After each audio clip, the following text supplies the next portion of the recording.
Oh, Gotcha. I'm gonna Sweet. have to refresh this. It's always like this. well, Um, Let me go ahead and get you queued up usually over what I like- here.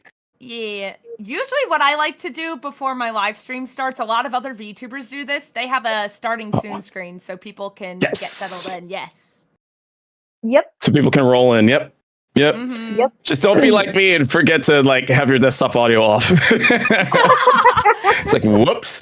Oh, that happened once with a very awkward. Oh yes, we are live. I see it. Oh, Yeah. All right. hello. All right. All Hello. right. Hello. Hello, All right. everyone. All right, so it looks like we are live. Welcome everyone to the 41st episode of Goddess Spotlight with Liaserenityrose. I'm your host Leah, and of course my co-host for today's stream is Vibripple here. It's Vibripple, but you could just call me Vib. Should I like do a self-introduction or something? Yeah, you're more than welcome to. Oh, okay. Hello, world! Konnichiwa sekai! It's me, Vib, your favorite digital music fairy from the future, here to bring smiles, laughter, and hope to the present! Let's have some fun today! And we're joined here with today's special guest, G to the next level! Woo! Oh, hello. Hello. How's everybody doing? So, G, why don't we start off with a pretty basic question? Why don't you introduce yourself? All right. Sure thing. Well, I am G. Hi. Great to meet everybody here. If I haven't heard from you or seen from you yet, I'm G, also known as G to the Next Level, also known as that friendly neighborhood Sega historian and Sonic collector ever since 1991. I've been doing online creation for roughly near a decade, actually, which I just realized that the other day. I was like, dang, has it really almost been 10 years? Crazy. Yes, it has. So yeah, I've been doing YouTube for about 9 years, Twitch for about 4.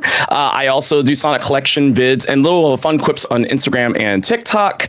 I was part of a documentary on Roku. I'm working on a book. I've got a whole project all about various different Sega consoles coming around, but I'm sure we'll talk about that more throughout about our time today. So, but yeah, that's basically me. Oh, that's really cool. Awesome. Yeah. Awesome. By the way, guys, if you have any questions at all for G to the Next Level, be sure to submit them in the live stream chat. I will be reading that so I can catch any questions that you guys may have for him. Yeah. Yeah. Mm. All right. So I'll Now, if I start may with- say something too, real quick, Vib, you missed something in your introduction that you're probably the biggest Knights fan on the planet. You missed yes, something. no, that's right. I'm also Riala's strongest soldier. Oh my gosh. Yeah. Oh my gosh. That's right. very I do true. need to stream Knights again soon. Oh my gosh. It's been a hot minute since I've streamed that game. But anyways, I do see a question in chat. Unless you have a question first. Oh yes, I usually start with my question first before we start getting into audience question. Yeah. All right, G. How did you get into content creation? Like what got you interested in content creation and what inspired you? So yes, this, like I said, about a decade ago.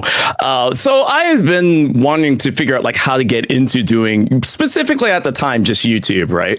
And trying to figure out what to do after watching so many of my other favorite legacy gaming creators out there. You know, your angry video game nerds, your Screw Attacks, your nostalgia critics, your Captain S, like the classic YouTubers of retro gaming, right? Because at that particular point in time, I wasn't completely all about Sega. I was more well-rounded within like just all things retro gaming, and I went to a convention here in Houston called Retropalooza. I'm from Houston, by the way. If I'm not from Houston, I'm Houston based, but yes, I went to a convention called Retropalooza about 9 years ago, and there was a presenter by the name of Tyler Esposito. His channel at that time was called iRetro Gamer, and it was all about. It had a little bit of a Sega flair, but it was basically all about retro gaming. And so we had met at like a swap meet and a few other things before. And just kind of bouncing ideas like back and forth. And I asked him, hey, you know, what's some tips? What's some advice? I'm trying to figure out how to get started. Like I want to do YouTube, but I wasn't sure. And he just said, hey, well, you know what? Why don't you come on the show with me?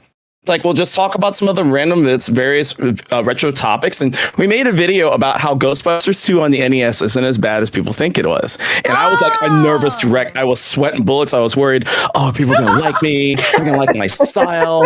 Am I too nerdy? I'm like, oh, I'm kind of scared, right? And he's like, no. and after we were done, like, he pulled me aside and he was like, that was wonderful. It's like, that was absolutely wonderful. The way that we bounced off of each other like that. The video did very well. And he said, hey, why don't you come on full time? It's like, come on full time for a little bit. We'll make this a duo. It's like, okay. And so for about a year, and the channel grew. It was like for about a year, we basically were doing iRetro Gamer at that time. Then after that, I decided, hey, you know, I think I actually now kind of want to start to do one on my own. And so G to the Next Level was kind of born at that point. So we both kind of split. You know, it was a wonderful, amicable split. So we both went our ways. He did My Retro Life. I did G to the Next Level.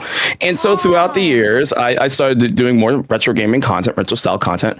And then, but then it always came back to Sonic. I did one video about my Sonic collection where it was just unscripted, completely candid, one camera view shot, kind of guerrilla style, just filming my collection, telling the stories behind it, and the video exploded. I think like now it's gotten close to about 120,000 views now, which is really, really good, like considering. Wow. And so throughout the time, I just started melding more and more because it always, and I say this all the time, like it always comes back to Sega. It always comes back to Sonic. And so I decided to make everything more about that. Now, fast forward years and years around the road, and I decided, oh, you know what? No, I kind of want to give this live streaming thing a try. Why not? It looks fun. Like during the pandemic and everything, I was like, okay, I'll try it. Let's have a little bit of fun. And sure enough, that wound up being the most fun thing that I do. So like I love and adore streaming. I stream 4 to 5 days a week on Twitch. So, and I can talk a little bit more in detail later on about why I chose Twitch over YouTube. But it's been great. And throughout that time, not only have I made just wonderful, like meeting up with people in the community regarding Sega, but then I also decided to do something called Growing Up Genesis, which is an idea that I've had many years ago because I wanted to chronicle and play and eventually review every single officially licensed game for the Sega Genesis. So there's several other channels that have been doing that, but nobody's done Genesis. I was like, nobody's done Sega Genesis. Hell, nobody's done like Saturn or Dreamcast or anything like that. So I was like, you know what? Let's do it. And I started doing it on Twitch first. And again, things just went shoom, just steady growth, going higher. And so I was like, you know what? Sometimes it's good to stay within like a little bit of a box that you are comfortable with, that you've got enough ideas and you've got enough creative ideas to keep going with it. So it's like, let's just go 100% Sega, because why not? Right? Yeah. So yeah. You definitely found your niche and you are just carving it out. And I genuinely think that's really awesome. Well, thank you. Yeah, and it takes time. It takes time figuring that all out. It takes a lot of failure, but like through that failure, you live and you learn, so to speak. Am I right? Live and learn. Yeah, I see what you did there. Yeah, absolutely. Like sometimes, like you gotta like figure out what is your niche, like what do you want your content to like focus on. And that's great that you figured it out. You're like, you know what, let's just stick to Sega in specific, you know. Yeah. Yep. So that's really go ahead. Yeah, because it's like Nintendo, because like there's so many different creators out there that are very Nintendo focused, that are very PlayStation or Xbox focused, and it seems like throughout these couple of years, and I think a movie involving a certain hedgehog had something to do with it, but there has been just a growing love for not just Sonic, but just Sega as a whole. Like there's been a growing love, and a lot more people that might not necessarily grow up with it are now looking back to that because they've done everything else, and now they're looking at it like, oh, you know, especially the Dreamcast. Dreamcast is hot right now.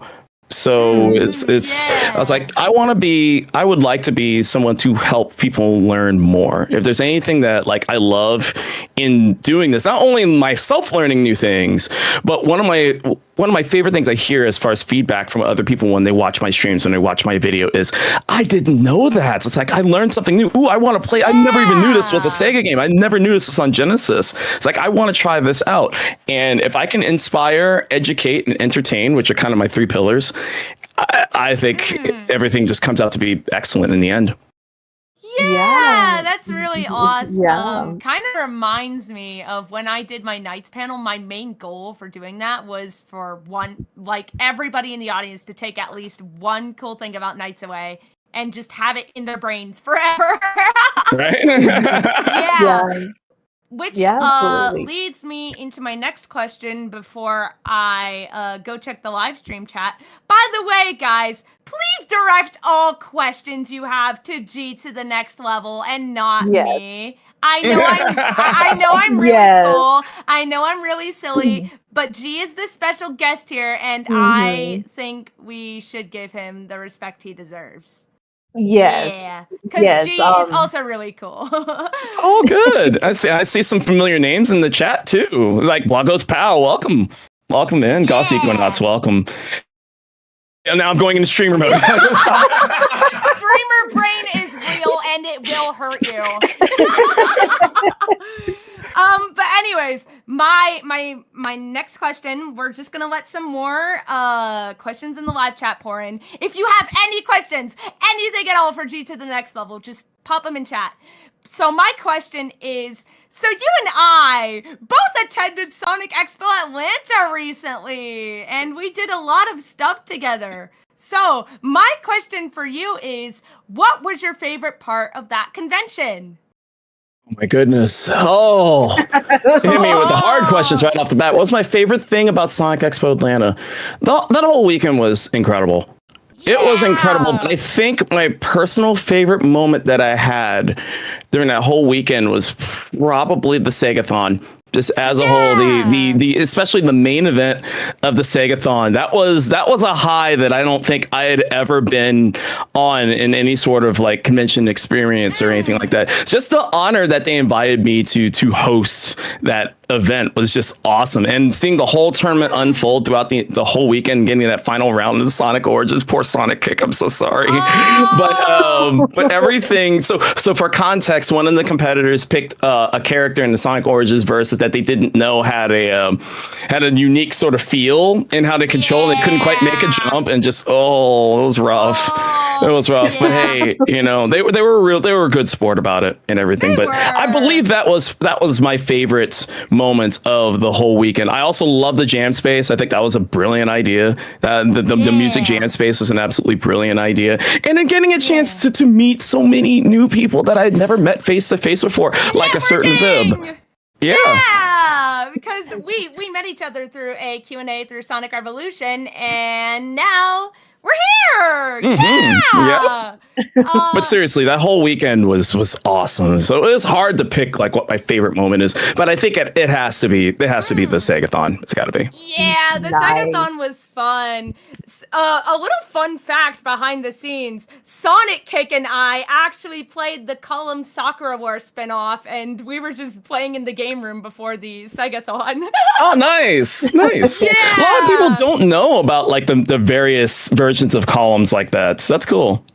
Yeah, I really like Sakura Wars. Samita is so cool. I think Sakura Wars is so underrated, and I need to talk about Sakura Wars because I really like Sumita.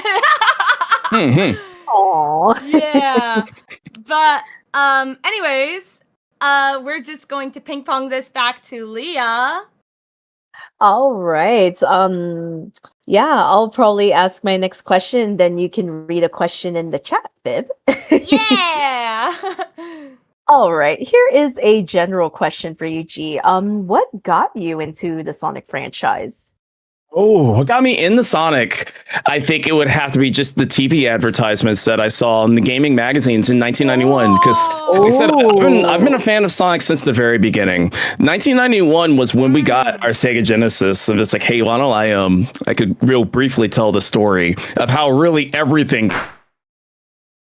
So when I was really young and I lived with my parents, right, they used to be a part of a bowling league that they would go to a bowling alley every Wednesday night, and they had an arcade that was there. They took me there and my sister there because my sister bowled too, but I wasn't really into bowling yet. I do love bowling now, but when I was then, they had this arcade there, and I swear either the arcade owner either really loved Sega or they had maybe some agreement with Sega. Maybe they got the arcade games on the cheap if they bought like all of them, but they had all the big big hits. Like they had Altered Beast, they had Outrun, they had Space Harrier, they had literally everything.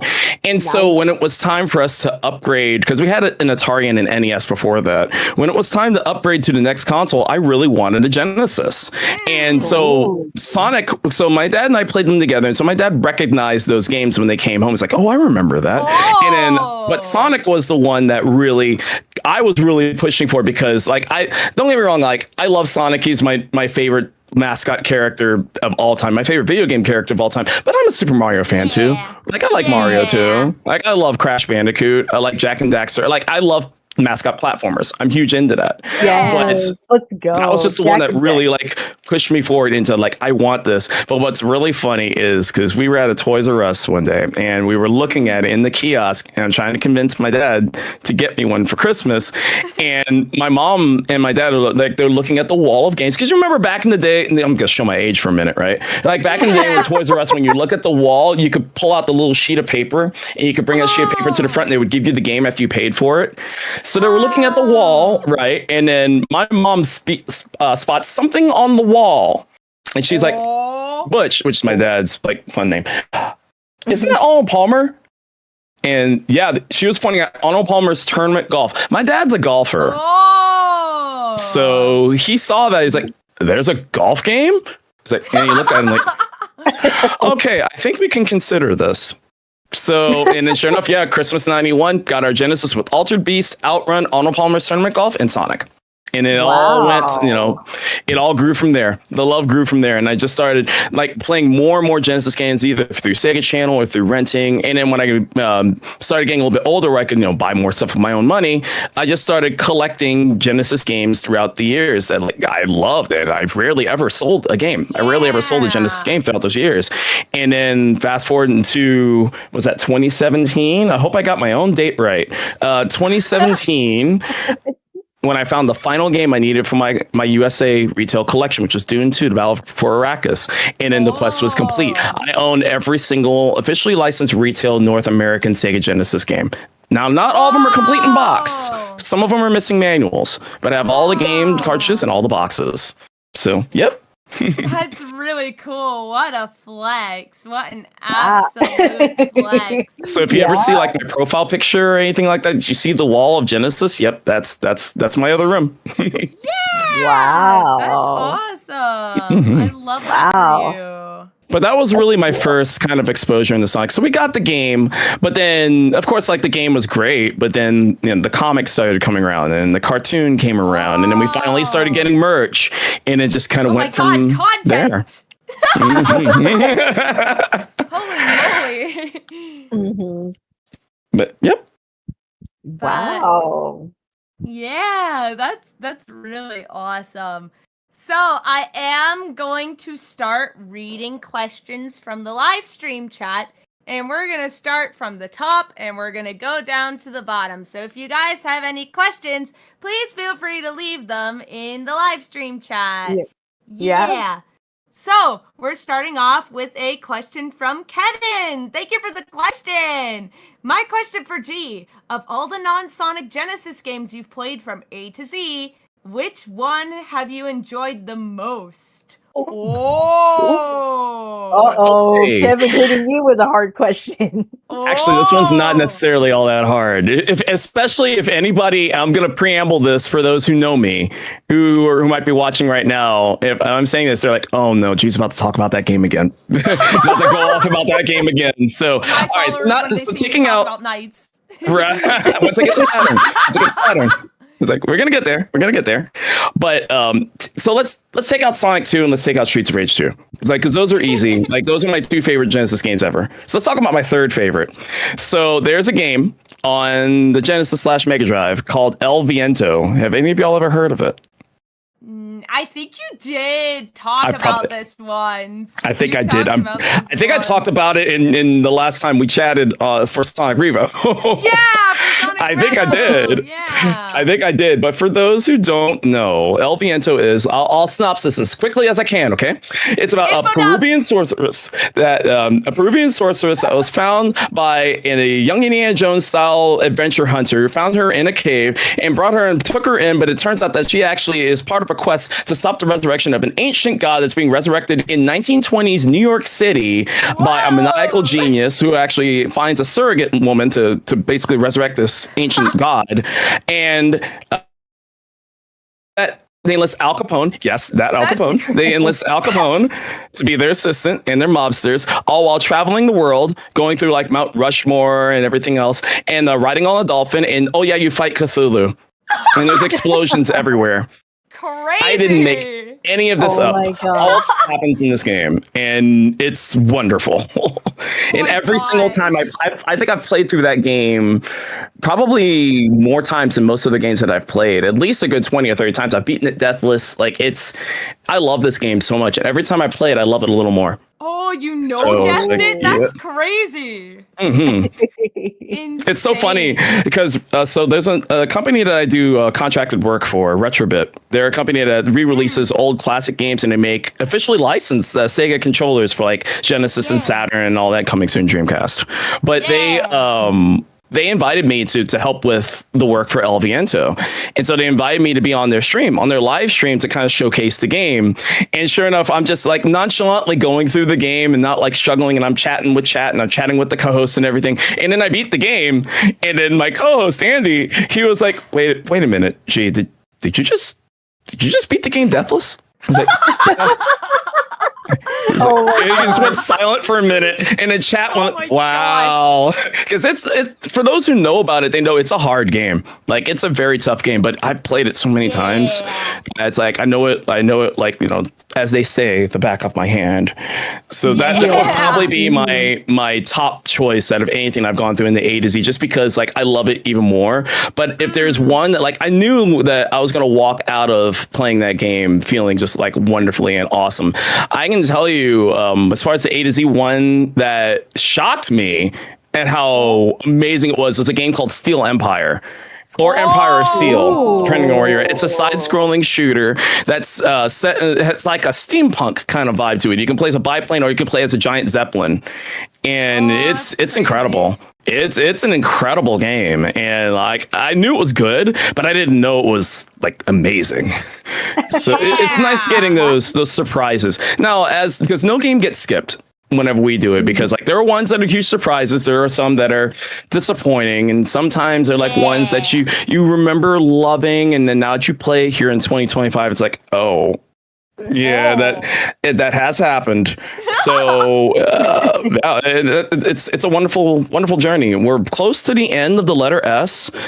So we're approaching the end, and once it's done, we're gonna briefly do 32X, because the library for the 32X is not that big. So we're gonna briefly do the 32X, and then we're actually gonna jump the line a little bit and do Dreamcast, just for popular demand, because everybody's been wanting to see Dreamcast stuff, and Dreamcast is hot right now. So I'm like, you know what? Let's strike it while it's hot. So that's next.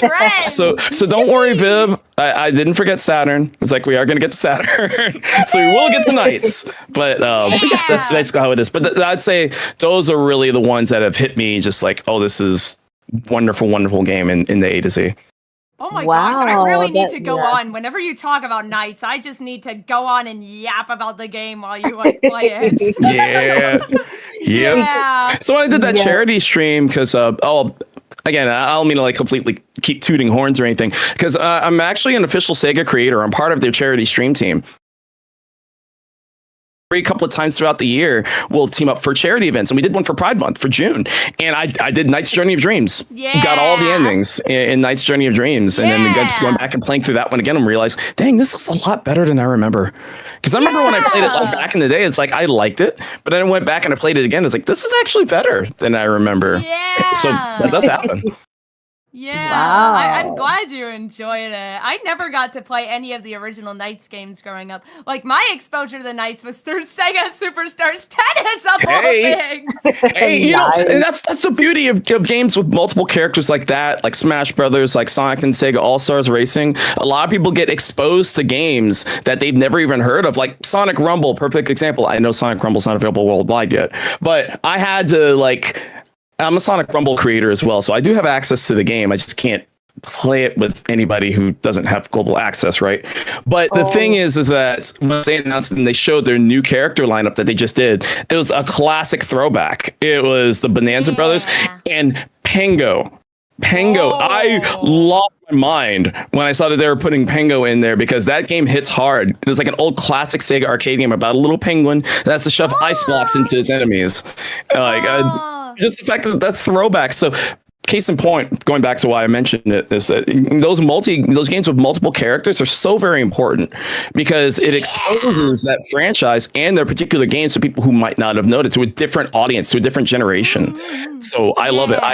I'm really excited for Sonic Racing Crossworlds too, because I know that there's going to be more characters from the Segaverse and from beyond Sega, right? There's going to be so much more.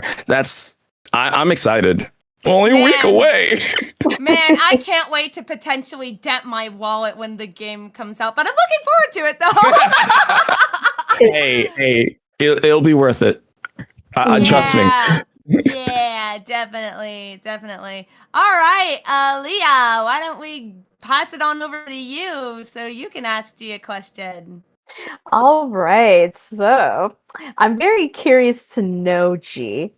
Are there any Sonic characters you relate to in terms of personality? Like you share like personality traits with? Oh, that's a good one. I feel it with many characters. I could pick a little tiny bit out of each one, right? And I know this might be a boring answer, but I think for me, I'm a lot more Sonic than people think, because it's like I might not have the you want to know what? I can't even say that with a straight face. But I might not have the bullish, like headstrong sort of attitude that Sonic may have. I'm like, wait, yeah, I do sometimes. Yes, I do. Come on. Come on. But it's because Sonic and his noble efforts that he does, like he's always there for his friends. He always tries to. It's like he does the right thing and goes after the good thing, but he's not the goody two shoes, right? There's a silver tongue behind him, but he's going to get the job done, being reliable, being there, and just doing things for the right reasons, right? And it's just all about his friends and family and found family, right? Because that's so important. And all those things just kind of factor into kind of what I do. And just, I think really between that, and I do see a little tiny bit of Tails in me as well, particularly like the creative side of Tails, how Tails always wants to learn more. Like he always wants to dig deeper and learn more about the things that he is invested in. And that's something that I do on a daily basis. So I feel like between those two probably are the ones that I relate to the most out of any character in Sonic. Yeah, no, that's completely fair. I love it when protagonists in media aren't like completely perfect goody two-shoes characters. They do have some sort of character flaws that make them just a lot more human and relatable. And I think that's really cool that shines through, especially with Sonic.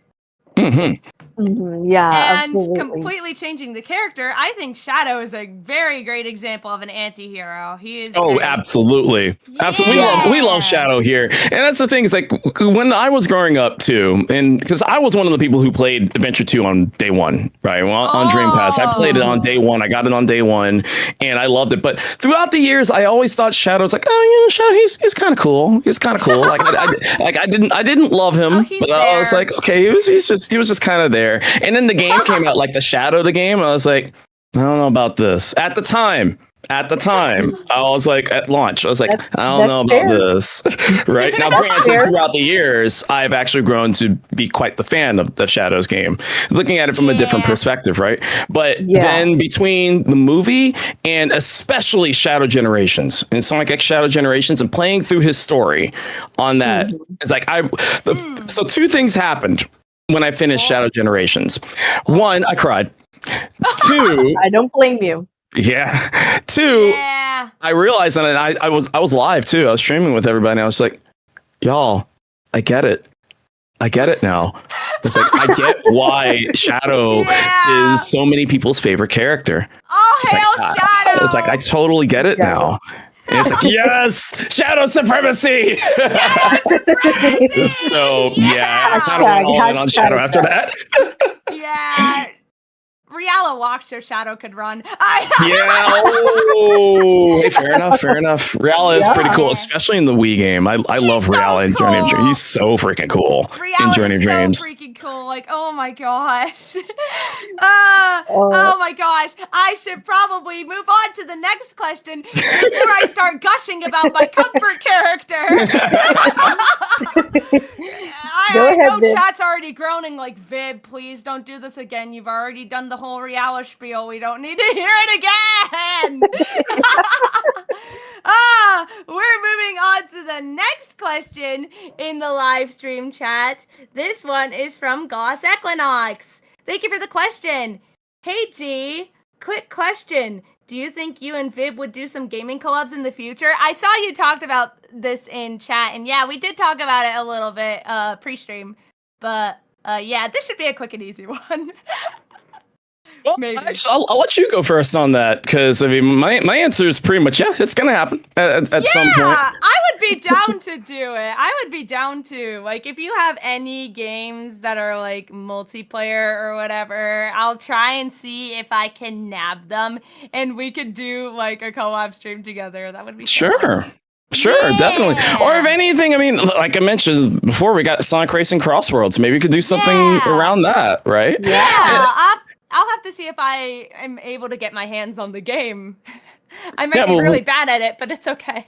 I mean, we talked about that at Sonic Expo as well. That just at some particular point, I can't say when because I'm still in a little bit of catch up mode right now afterwards. Yeah. But we will absolutely, we'll definitely get something together because it's like, hey, you know, you're a friend, so I'm like, at some point we absolutely will. Yeah. Yeah, we definitely just gotta chill. We definitely just gotta talk, yap, game, do fun stuff. And again, we were talking about this earlier. Whenever you get to nights, I would definitely be down to just yap about the game with you while you play it. Oh, you are absolutely invited. Once we go to the tentative title for that A to Z is called Searching for Saturn because it's out there. Oh, yeah. That's the tentative title. So once we get to that, I will let you know, and you're absolutely invited to join. Yeah, I'd love to join you for that. And if you have any other ideas, just feel free to invite me. And if I have any ideas that I can have you on for, I'll definitely invite you. Will do. Yeah. We're just gonna bounce this back to Leah.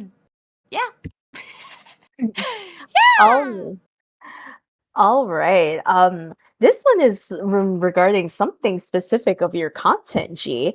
I know you have I know you have conducted interviews with various voice actors from the Sonic franchise.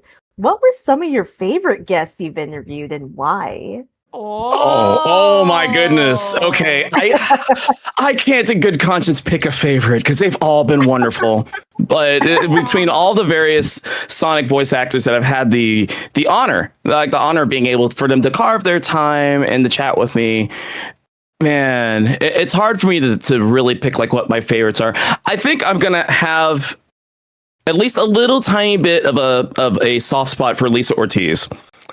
Because she was my very first interview that I ever did, like many years ago. It was so funny because Onicon, a convention, is here in Galveston. It was my first year. It wasn't my first time being a guest at a con, but it was very early. That was like one of my first conventions I'd ever been a guest at.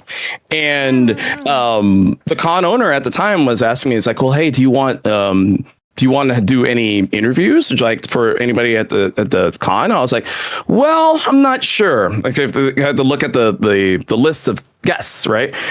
And I was like, well, there is Lisa Ortiz. I mean, she was the voice of Amy Rose.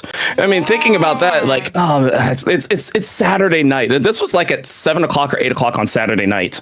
And I was like, okay, it's like, she's not going to have time for that. I was like, it's all good, right? And sure enough, I get a text message at 10:30 that Saturday from the con owner. He's like, okay, yeah, Lisa's down for the interview. If you're available at 11 o'clock tomorrow morning. I was like, oh, that's so awesome. I was like, Wow. So here's what happened. So I live on the west side of like Houston, right? And from where it's at in Galveston is about an hour, maybe an hour and a half to drive over there.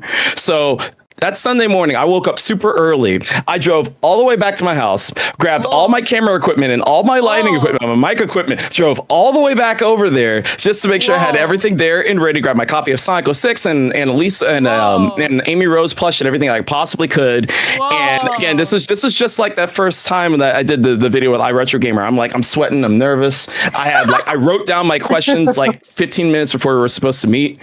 But then once the red light was on and we were on, it was great. And she was just an absolutely just a sweetheart, a total sweetheart. We were talking about like Sega games in the past, talking about her time as Amy, talking about her time as from Slayers as Lena Inverse. We were talking about all of that, and it was just great. It was a one. So I'll always have a soft spot because that was my very first one, like my first time. But I think out of all the more recent interviews that I had, Scott Dreyer was another one that I absolutely love too. Now this one has not been released yet. I'm currently editing it, but because the stories that he told were so heartfelt that it was just so touching. He is also a total sweetheart, and they were so touching that my wife and her best friend were there helping me with the recording because I have a 3-camera setup. They were helping with the recording, and they were crying like in the background during it. And then after the interview was done, Scott pulled me aside and he was like, "Gee, hun, if there's anything that you need to edit out of that video, like, you know, talking about my time with Doris Day and being on stage, because I know people are there for Sonic. I was like, if you need to delete any of that, you go for it." I was like, "Scott, with all due respect, I'm going to keep it all in because that was all gold." It was absolute gold. Right. So that one's going to be coming soon. And then I'm hoping I can, because there was an audio failure. So I'm hoping I can clean up the audio for this one that's coming up. Ian Hanlon, the voice of Shadow and Big the Cat in Sonic Prime. Right. So they're air shoes. Yeah. He says that in the video too. He's like, yes, they are air shoes. They are air shoes. So he was one that I got very last minute. I didn't know. So I wasn't like 100% prepared. So I kind of had like some good softball questions to tap with him about. But then I asked about like his gaming past, and he talked about how the Sega Genesis is his favorite. And he talked about how his favorite games were some of my favorite games. Like he mentioned Ranger X, a Genesis game about a giant robot that like many people don't know about. And me, I'm listening to the whole thing, and you could see like my face like light up during the whole thing. And I asked, I was like, I think we just became best friends. I was like, we were like separated. Are we besties now? It's like, I think we are. Oh my God. So good. So good. I've had that exact same experience with Jules and Casey, because the entire time we were all just vibing and laughing and having a good time. Like, oh my gosh. Mm-hmm. And that's the best part.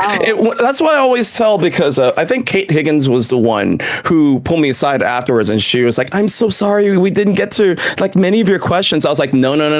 The less that I have to use the questions that I have written down, and the fact that we can vibe and we can bounce back and forth, that's the better way. Like that is always, because that's a lot more organic, a lot less question go, and it just feels so much better. So it's like, so no, you were better, and I appreciate that. So wow, that's awesome. That's amazing. Like I actually did a Q&A with Ian Hanlon.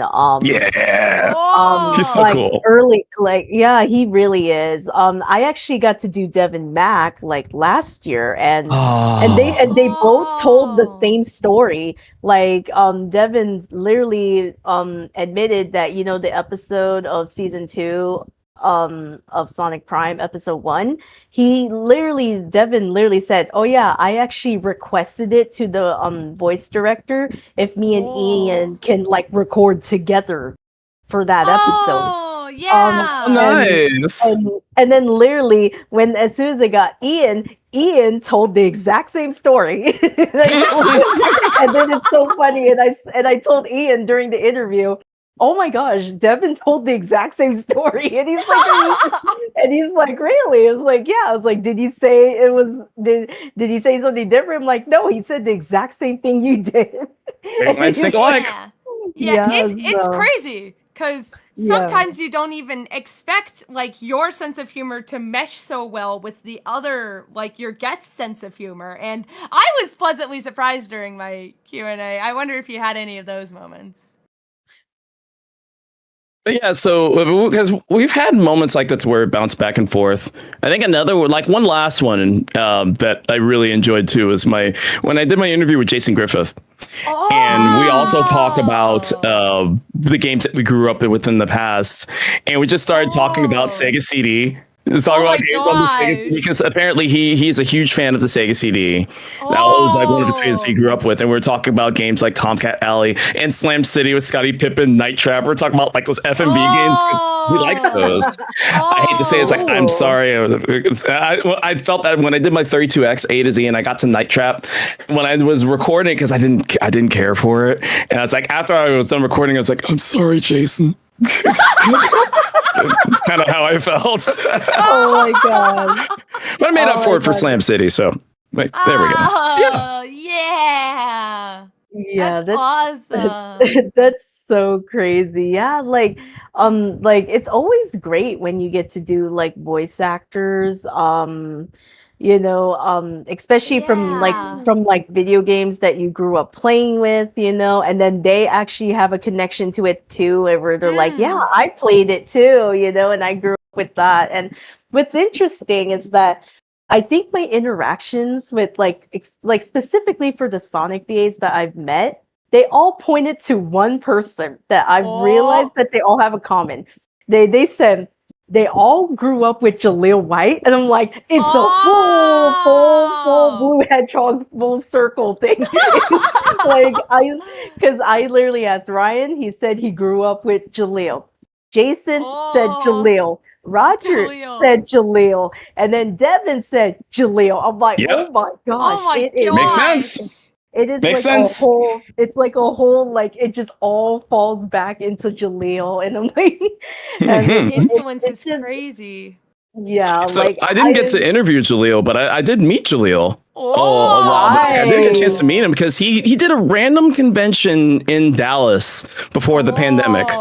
And because it was funny because like at the time I wasn't sure if I was going to make it, but a friend of mine who used to help run another convention around time, she contacted me. She's like, "Hey, you going to Dallas Fan Day?" It's like, I'm not sure. It's like, no, you need to go. She's like, you need to go because Jaleel White rarely ever does conventions like down here. It's like, you need to go and try to see what you can do. I was like, okay, cool. And so I did. So we got a chance to chat, but I didn't get to do an interview, but a buddy of mine was recording the Q&A in the audience during his Q&A. And I got to ask a question in the Q&A.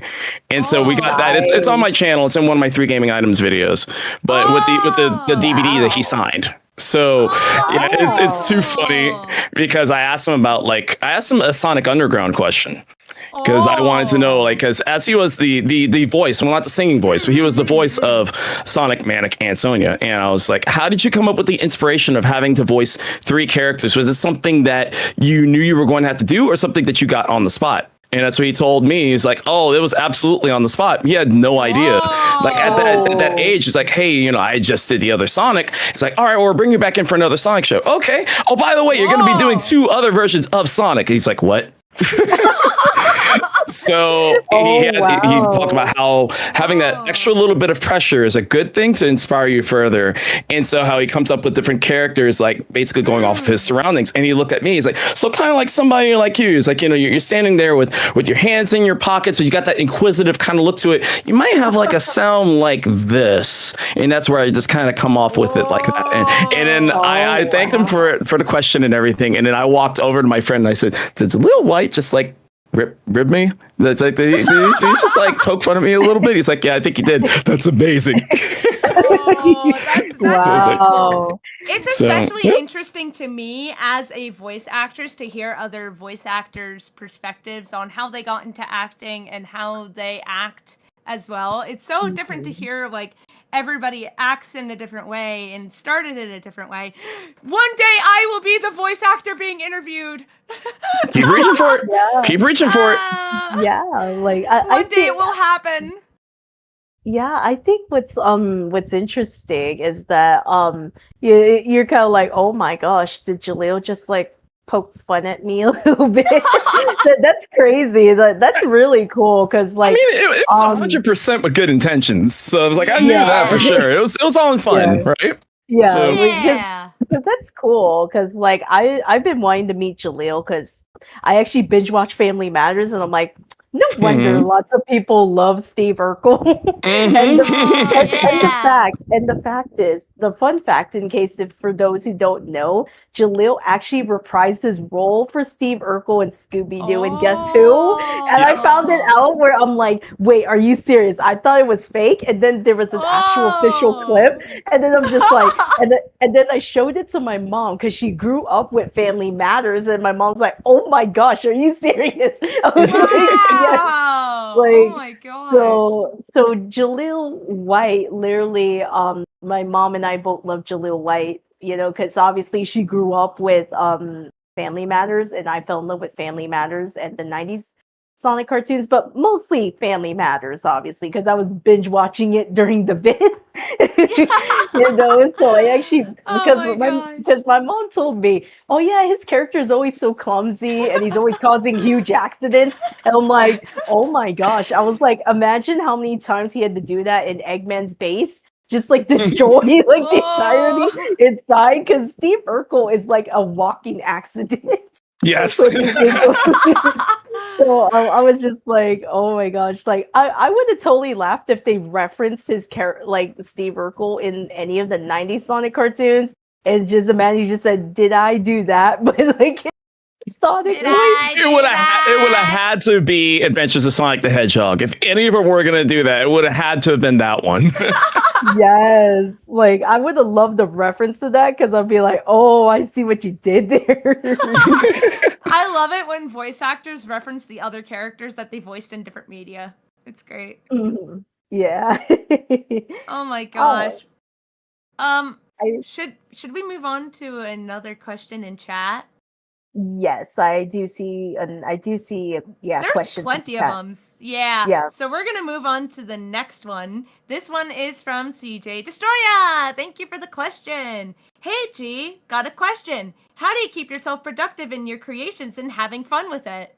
Ooh. Excellent question. Excellent question. Well, for me, there's a couple of things that I do. One is, in order to keep myself in going and having creation with it, streaming is one thing that kind of has been sort of the nucleus of everything now, because even on days when like I don't quite have the energy to work on YouTube or work on anything like that, just I like to call it the roar of the crowd. That's one of the things that keeps me going, is just like getting that feedback and getting that inspiration from other people. It's one of the things that keep me going. And the fact that so much of what I do, I love chronicle projects. I love anthology projects. So since I have a clear goal of like, okay, we are going to do all of the Genesis games, we're going to do all of this, having that clear goal towards the end and getting that roar of the crowd, getting that back, saying people are excited for this, they sing this, okay, cool. That's what's really keeping me going out of anything. Now, granted, I'm a freelance worker, I'm a contracted worker, you know, you gotta keep the lights on in some capacity. So, you know, money is good, right? But at the same time, though, it's so, that's one of the biggest drives that keep me going. But a couple of other hacks that I have. One is I like to plan so much in advance that like I'll have my plans of what I'm going to be working on for this particular week and this week and this week and this week. I have what on the left side of my wall. You can't see it when I'm streaming or anything like that because it's on the other wall. I have something that's called a Kanban board. Are you all familiar with a Kanban board? I have never heard of that. So I took this idea from my old job. I used to work a desk job for a couple of years. I took this idea from that job and I figured this is actually going to work for me. So you take a board, like a whiteboard or something, like just whatever board that you have that you could have in your workspace. You split it into 4 quadrants, like 4 squares. And you've got one that says to do, one that says in progress, one that says on hold, and one that says complete. Take either Sharpie or Post-it notes. Take whatever task that you're going to be doing and put them in the proper spaces. And then Wait, as they move that's to the so next smart. section, go, go, go. And then once you get to complete, then there's that feeling, it's done. Sweet. Oh. And I have evergreen ones like my Instagram reels, like getting them edited and getting them scheduling, making sure that my Twitch schedule is ready to go, and any other listings or Ko-fi updates that I have to do, like the evergreen ones that once they go to complete, they go back to do. But then you've got the ones that like will handle my ones. And if there are ones that like, hey, this needs to be done, but it can be put on, could be put on ice for a little bit, I put it in the on hold section, and then I just move them as see fit, and it really helps. Whatever ones I'm working on that day, if they're in the in progress section, I pull them off and I stick them on my I have a CRT TV that's part of my gaming setup. I use because I use real hardware and I use a real CRT. So I stick those post-it notes on the CRT. That's what I'm doing for the day. And then once it's time for stream, I move them back to their particular quadrants, whether they're done, whether they're in progress, or whether they're on hold. So that's one way that I do it. That's really smart. I don't know how you can plan so much in advance, because my schedule, like, number one, it's college classes right now. Yep. And it could possibly change at the drop of a hat, and somehow I always get busy with other things. So yeah. Oh no, I totally understand that. And I understand that it might not work for everybody, but because it works for me, because again, I'm a contractor worker. The majority of the stuff I work from home. So I do have that ability to do that, but not everybody has that, right? And I always have like the most utmost respect for those who work, a 40+ hour a week job and who have family, and they can still consistently put out new YouTube videos or consistently stream 2-3 days a week. I'm like, that's very awesome that you're able to do all that. Going back to my buddy Tyler that I talked about earlier today, he has a family, he has 2 kids, and well, he used to work like a 40+ hour job. He now does creation full time because he's in the position where financially he can do it and do just that one thing, and hey, he's good. Me, I work like 5 different jobs, so but that's inspiring, right? That those can do that. So, and I kind of look at like have realistic goals and keep reaching for them, but also have your pie in the sky goals too. Like have ones just like, hey, this is the grand scheme that, hey, I want to get like 100,000 subscribers on YouTube someday or something like that. It's like, it's good to have those dreams too, but it's also good to have those realistic goals that you got to set. Like, hey, I want to put out a new video every month, or I want to stream at least 2 times a week, or like that sort of thing. It's good having small goals and dreams and big dreams. It's good to have both. And I could probably say one last thing. We're gonna move on to, I guess, the next question. But like one last thing I'll say too about keeping motivation for streamers. For anybody who is a streamer, this is for them specifically. There's way too many times, and I fell into this pit too. There are way too many times that, like, if you stream so much, you don't play games outside of what you're doing, or the games that you feel like you have to play when you're not streaming or you're not making YouTube. It's like you feel like you have to be justified. Like, okay, I feel like I need to make content based off that. Yeah. Fine, but have a game or 2 like on the side that you play that you have zero intention on making any sort of content for. The ones that you have, like, I'm not going to do that, because it's good to have that little bit of separation. That also helps keep you motivated and keep your energy up for when you are doing playing the games or doing the stuff that you're doing for your content, right? Like my 2 games that I basically have off on the side are Animal Crossing and Splatoon. Those are really my 2. Like, I'm not going to be making new content on either of those. And they're just fun. They're not super story driven. They're not anything like that. They just pop in for a little bit and have fun and go. Right. And I love them dearly, especially Splatoon. But oh my gosh, I love Splatoon to death, but I have just gotten burnt out of it because of the Splatfest. Yeah, because they haven't been putting out new stuff. So no, I got burnt out because of the Splatfest because I just kept on losing. So that is fair. touched the game in months. That's kind of like how I felt during big runs when they were doing big runs for Splatoon 3, because like Splatfest, I felt like I did okay in most of them, right? But yeah, big runs, I just got annihilated, and I kind of stopped doing them for a while. I kept on getting annihilated in the Splatfest because I almost always picked Fry's team because I almost always agreed with Fry's views, and she almost always kept on losing, and yeah. there was a certain Splatfest which I will not talk about here, but those who are close to me know exactly what I'm referring to. But after that Splatfest, that was like the final straw, the nail in the coffin. Like I'm not picking up this game for a long time. Like I love Splatoon dearly. But I got you. I understand. yeah. Yeah, I think. Oh, sorry. Go ahead. Sometimes you just need to like take a long break from, you know, the games that you enjoy because stuff has happened that has ruined. Yep, burnout is real. And if there's any sort of incidents that might have happened because of a particular game or a franchise or something like that, that is 100% understandable. And it's just like don't feel like you have to come back if you don't want to, but if you do come back, it's like the game will still be there. It's like it'll still mostly. I mean, I know there are going to be games that are only online that eventually you're not going to be able to play, but live service games. That's just kind of how it is, right? Eventually we won't be able to play Splatoon. So eventually, but it's going to be a while, but it's always good. But going back to what I was saying though, it's always good to have at least that 1 or 2 games like off on the side that you're not doing anything for, because again, it helps keep the burnout away. Yeah, it does. Yeah.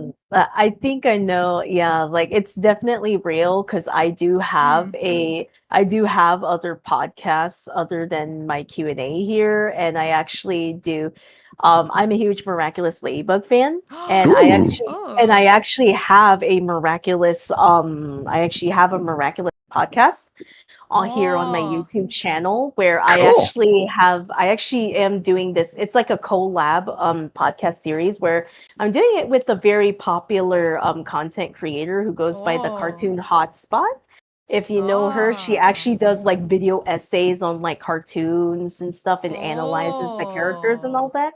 Nice. So if I ever get like burnt out from like Q&As or like Sonic Lore with Radar or my Tangle and Blaze, I do Miraculous, and I always tell her it's always so great to go into these deep dives about Miraculous because it's like the only thing that's non-Sonic, if anything. So I get that's why I try to do other types of live streams, other than the Q&A podcast. But yeah, the Miraculous one really keeps the burnout away, and I do agree with you. It's like, yeah, you got to have something on the side so you don't like burn yourself out, or feel a burnout coming. So absolutely. Because I think what I did is that I was like getting Q&As left and right when I first started this podcast, and then I'm like, whoa, okay, I need to like do this like maybe every 2 to 4 weeks, because it depends on the guest that I'm doing a Q&A, obviously. So I had to like, okay, let's do every 2 to 4 weeks, and then I can spread it out. So there you go. So it worked out a lot better now where I'm like, okay, we're going to do it from like the guests' like schedule, and then I kind of just like I kind of also like tweak it where I ask them, hey, can we move it to this so I don't feel the burnout, because like so because I got 2 next week during the launch of Sonic Racing Crossworld. You're gonna be busy next week. Like busy, that's why, because especially the one on next Thursday, I'm like, oh my gosh, I'm like, Sonic Racing Crossroads, you're gonna have to wait. This is a once in a lifetime chance.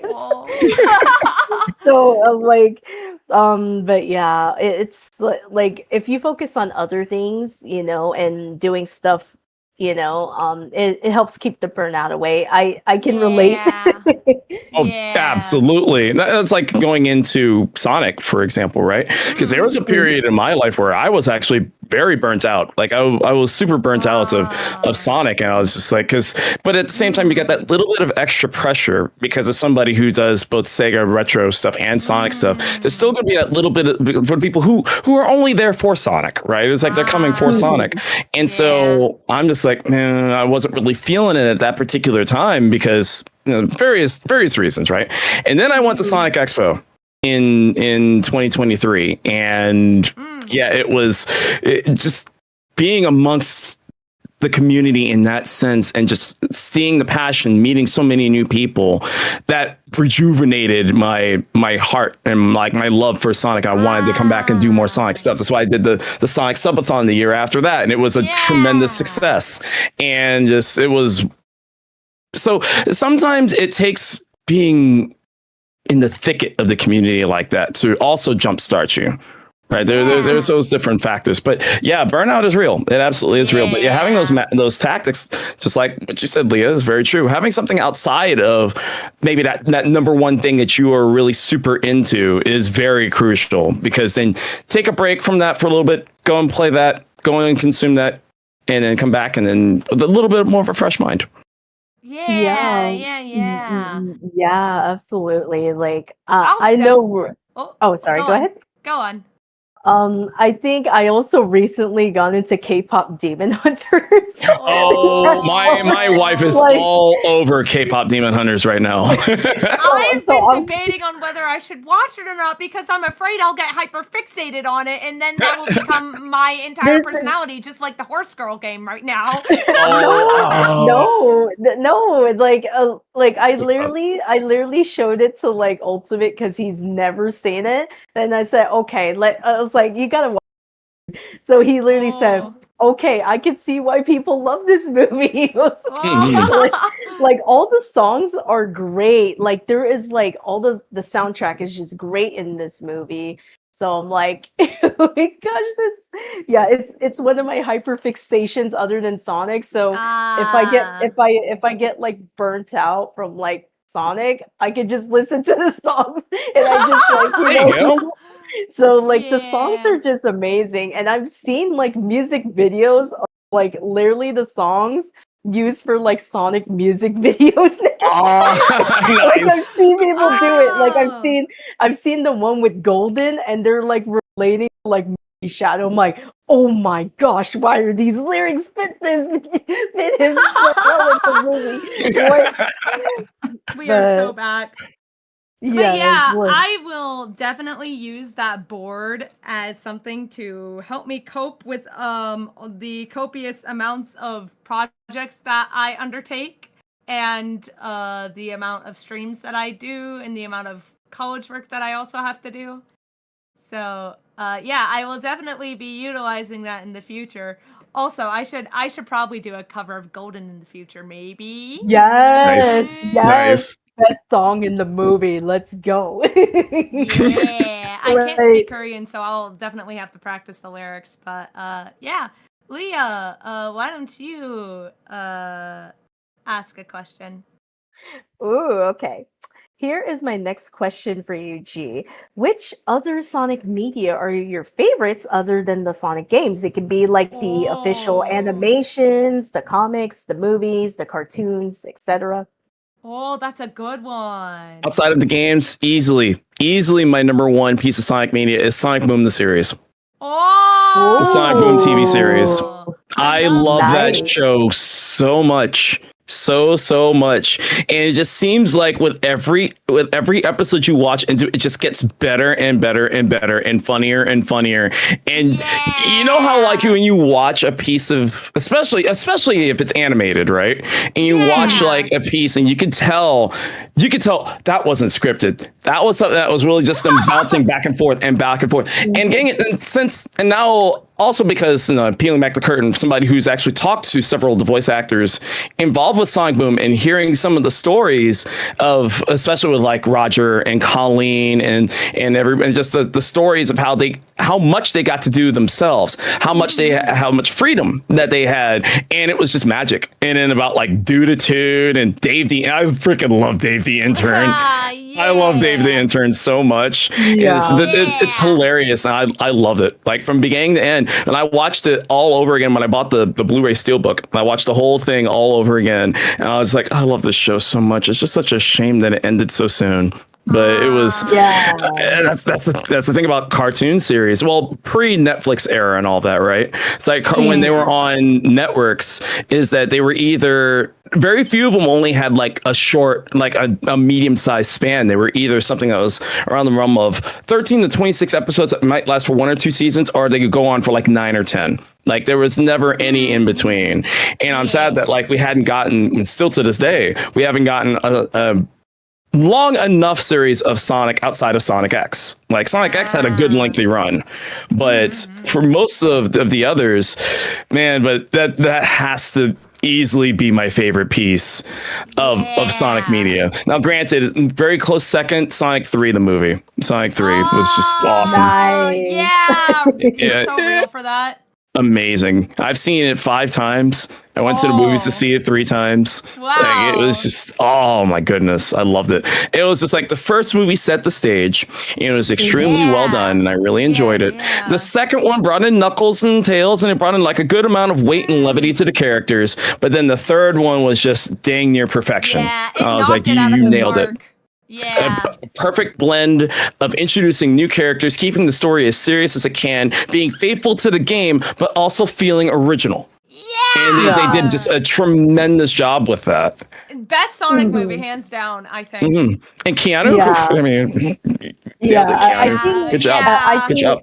Yeah, I would say what's interesting about that, because Jeff Fowler actually said at Rebel Online last year that he literally said that Keanu actually did his research, and it really shows in his voice performance. Like, I can definitely tell he did his research. Yeah, because like when you think about it, like even Keanu actually admitted, like they're like, so Keanu, how did it feel when hearing people's reactions to showing Shadow in the post-credit scene in movie 2? He's like, oh yeah, I was feeling the pressure. It was like he literally said he felt the pressure, which I'm like, I don't blame you, man, because if you don't do your research thoroughly, the fans are gonna they're gonna know. They're gonna know. They're gonna voice certain.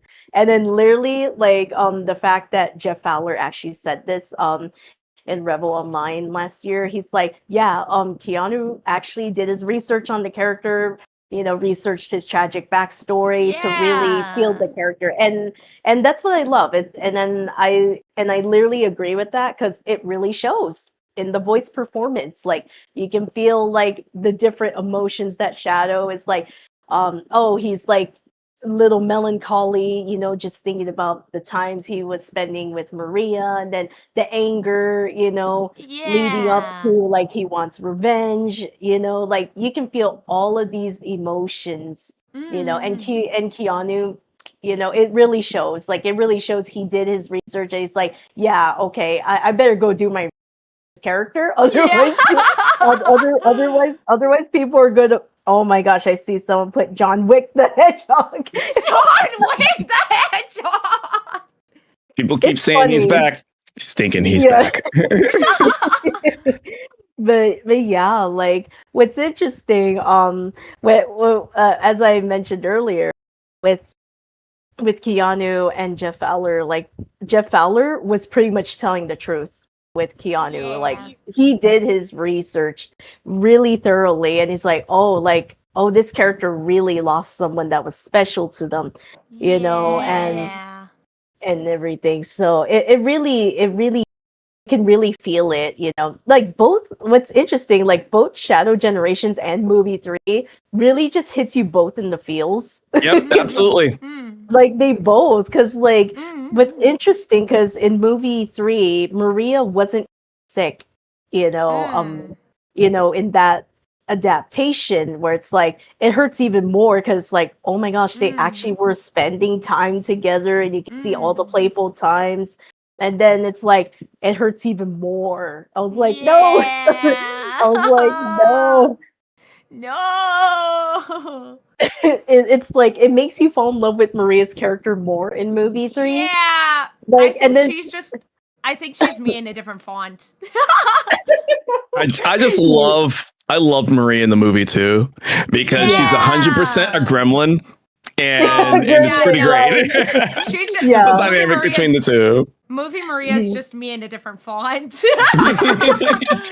Like, Uh, yeah, I actually also asked Mariah, Angeline, because I did a Q&A with her, and I asked her, what did you think of the actress who portrayed Maria in the movie? And she's like, she did an excellent job. I was like, oh, and then I said, oh my gosh, yeah, that's I commending agree. movie Maria. Like it was, so that's Yeah, I met Mariah at Utah. I actually got a chance. She's one of the interviews I haven't put out yet either.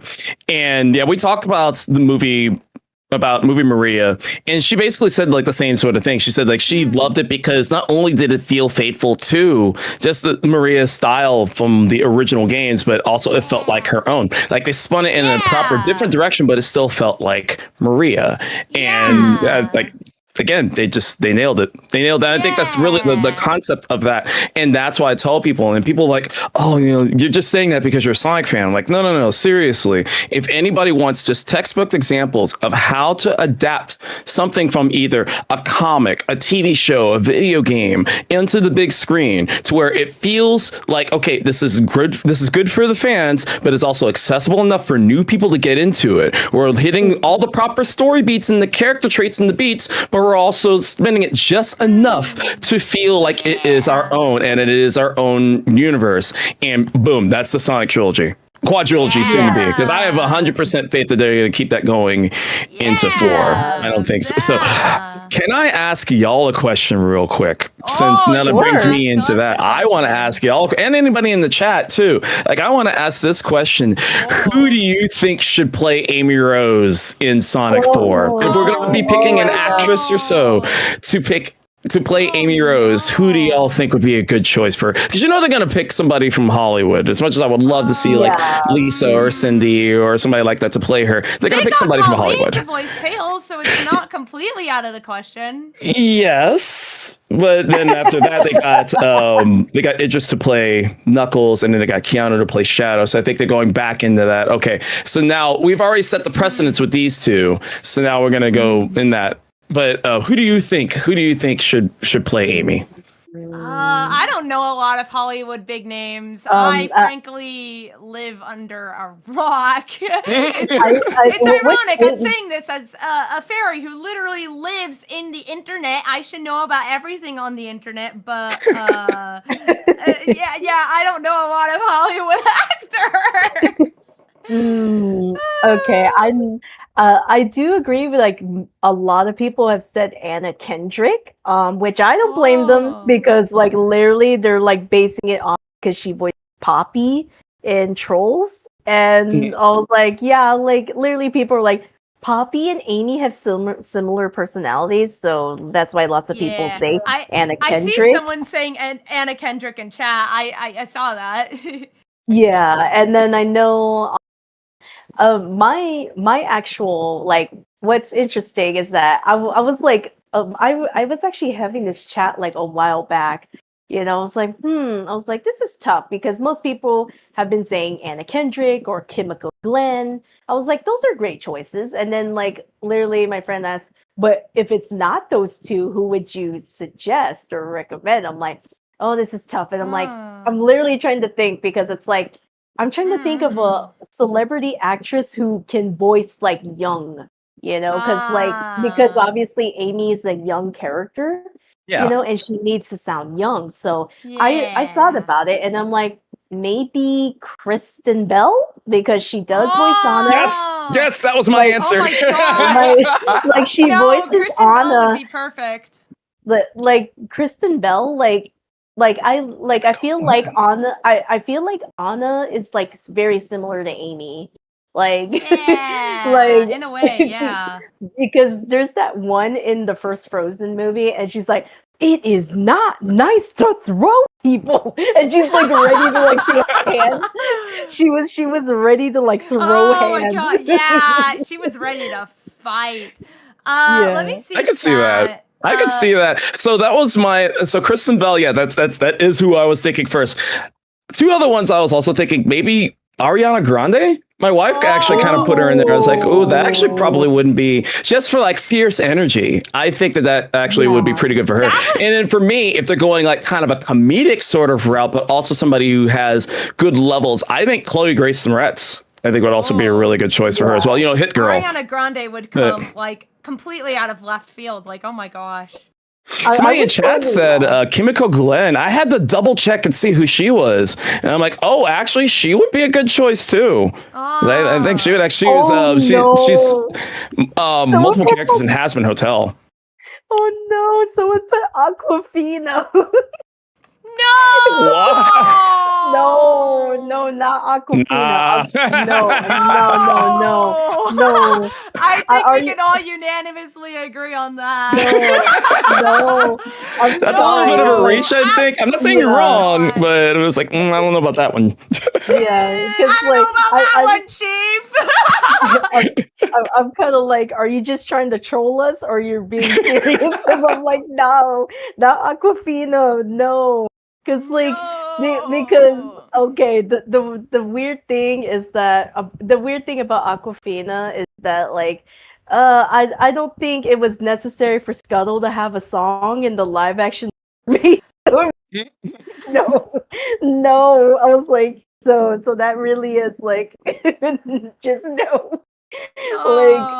Like yeah, I kind of feel like if it wasn't like Kimiko Glenn or Anna Kendrick, for me it'd be Kristen Bell, because like I said, Anna has like very similar personality traits to Amy. I don't know how which part are they going to showcase more in movie 4, but if it's like kind of like maybe similar to like Anna from Frozen, then I'm like, yeah, probably Kristen Bell. But I can definitely see Ariana Grande, because like, come on, she wears a pink frilly dress in Wicked. So, okay, yeah, they said they were trolling. Okay, good. That's thank gosh. Because I was you like, scare me, chat. I swear to gosh. Because when you think about it, like I think when Wicked first came out, people just surged in as Linda and Elphaba. So I think so what's interesting that you said Ariana Grande. I'm like, how would she? I'm very curious how she. Yeah, like I'm just like wondering how she would like what her voice would sound like if she were to hypothetically voice Amy. Because that's why I have multiple choices, because it really all depends on how, because Amy has so many different versions of her character, right? There's so many different versions and different styles that they could go with it. So like if they're gonna go like the more sweet route, or they're gonna go like a more fierce, like more determined route, or they're gonna go a comedic route. That's why I think any of the three that I mentioned could play regardless. But I think depending on which one they lean towards the most would probably be the best choice. Overall, though, I mean, Kristen Bell, I think that'd be a good one for me, for sure. Nice. Nice. Good choice. Good choice. Yeah, I did check the time. We do have less than an hour, so there's a lot of questions in chat that I need to get through. So let's do it. Scroll up really quickly. I did see something in chat that I wanted to talk about, like, really shortly. I know a little bit of Korean thanks to my time in Taekwondo. I actually used to do Taekwondo. Fun fact. Yeah, nice. I'm a red black belt, so yeah. Nice. Yeah, so I do know very basic Korean, but I have not practiced in God knows how long. But yeah, I know stuff like 안녕하세요. I know 다다다입니다, 감사합니다. You know, 괜찮아, don't cry, that stuff. Yeah. Yeah, but let's see. I did see another question in chat, so I'm gonna read this out. My assistant wants me to ask this. Do you have any Sonic merchandise? Also, who would win in a fight, Genesis or Master System? Oh, okay. So Sonic merchandise, I have basically 2 rooms full of Sonic merchandise. Yeah. And if you don't see them very often on my YouTube channel, aside from the Sonic collection videos, which unfortunately have to long story. There's a little bit of a change there. But as far as and you'll see them on like my Instagram or TikTok, but if you watch my streams, you see in the background, that's my modern Sonic collection. In between two different rooms, I've got a classic Sonic collection, which is with my retro games, with all my Genesis stuff and everything. My classic Sonic, which is basically everything pre-Sonic Adventure, that's all in that room. Everything Sonic Adventure and beyond is in the modern room. And then I have my own section devoted to Sonic movie stuff. So stuff from Sonic movie 1, 2, and 3 are all devoted to those. So I've got them here and I've got them all separated. So, oh yeah, I've got plenty of Sonic merchandise. However, the interesting question, who would win a fight, Genesis or Master System? So I'll give you the short answer, Genesis, because power-based converter. That's the short answer, because the power-based converter literally turns the Genesis into a Master System. Wow. Like you can play everything Master System on your Genesis. Yeah. Well, and when they're talking about like what will win in a fight from tech standpoints, of course Genesis wins, right? But there's also the case of your library. There's like how some people really like a certain library of a console, because even though it might not be the most like powerful console out there, they like the games the most. And I know that there have to be some people out there that really like the games on the Master System. I know some diehard Master System fans, like super diehard Master System fans, and say it's the best console ever. Hey, that's awesome, right? And so it really comes down to which library that you prefer the most. I mean, personally, I prefer Genesis. So my answer is going to be Genesis. But for others, it really all depends on your taste in the library. Yeah, That's definitely. Leah, do you want to ask another question? Yes. Okay. Here is my next question for you, G. What is your favorite Sonic game and why? Oh, Sonic the Hedgehog 2. Yeah. Classic Sonic the Hedgehog 2. Because to me, it is because I know that there are people that like love 2D Sonic, some love 3D Sonic, some that love both. But more often than not, it's like you'll have one that's a particular. They prefer it. Like they prefer it one over the other. I personally prefer 2D Sonic as much as I love 3D Sonic, but I prefer 2D Sonic. But Sonic 2, beyond taking my own nostalgia, taking it out of here and just putting it on the table over here, right? You can chill there for a little bit. Yeah. The main reason why I love Sonic 2 is because it is the quintessential perfect sequel. Like basically taking everything that the original game, the original foundation was on, and making it better, making it bigger, badder, stronger, faster. The bonus stages were amazing. The music is amazing. The level designs, to me, I think out of the 2D Sonics, I loved Sonic 2 the most because I think it is the perfect size of your stages without going too large, without going a little too large. Because no shade on Sonic 3. I think it's the main reason why I love Sonic 2 over Sonic 3 is because I feel like it's a lot more concise, but it doesn't feel too short. And then of course Tails. I mean, Tails. It brought us one of the greatest sidekicks, if not the greatest sidekick ever in Tails. And I remember Sonic Tuesday 1992. I remember that. I still have the newspaper article from the Macy's that we went to, that my mom took me to stand in line to get a copy of Sonic 2, like that day. And it's still, even to this day, it's one, when you're playing, and this goes especially true for retro games, when you're playing a game that you love so much that you have to finish it. It's like, oh, you've just started it. Even though, yes, we live in a day where like you could put your Switch to sleep, or you do a save state, or you can and just come back to it later. It's one of those games that like once you start, you have to finish it. And I have that feeling with 3 different games in my life. One I already talked about was El Viento. The other one is Sonic 2, and it's Streets of Rage 2. If I start those games, I have to play it to completion because it's just, I love it so very much. And it's my favorite Sonic game ever. And with a very, very close second for totally different reasons, Sonic X Shadow Generations is probably my second favorite. Nice. And Sonic Mania right behind that. But yeah, Sonic 2 is my favorite. Yeah.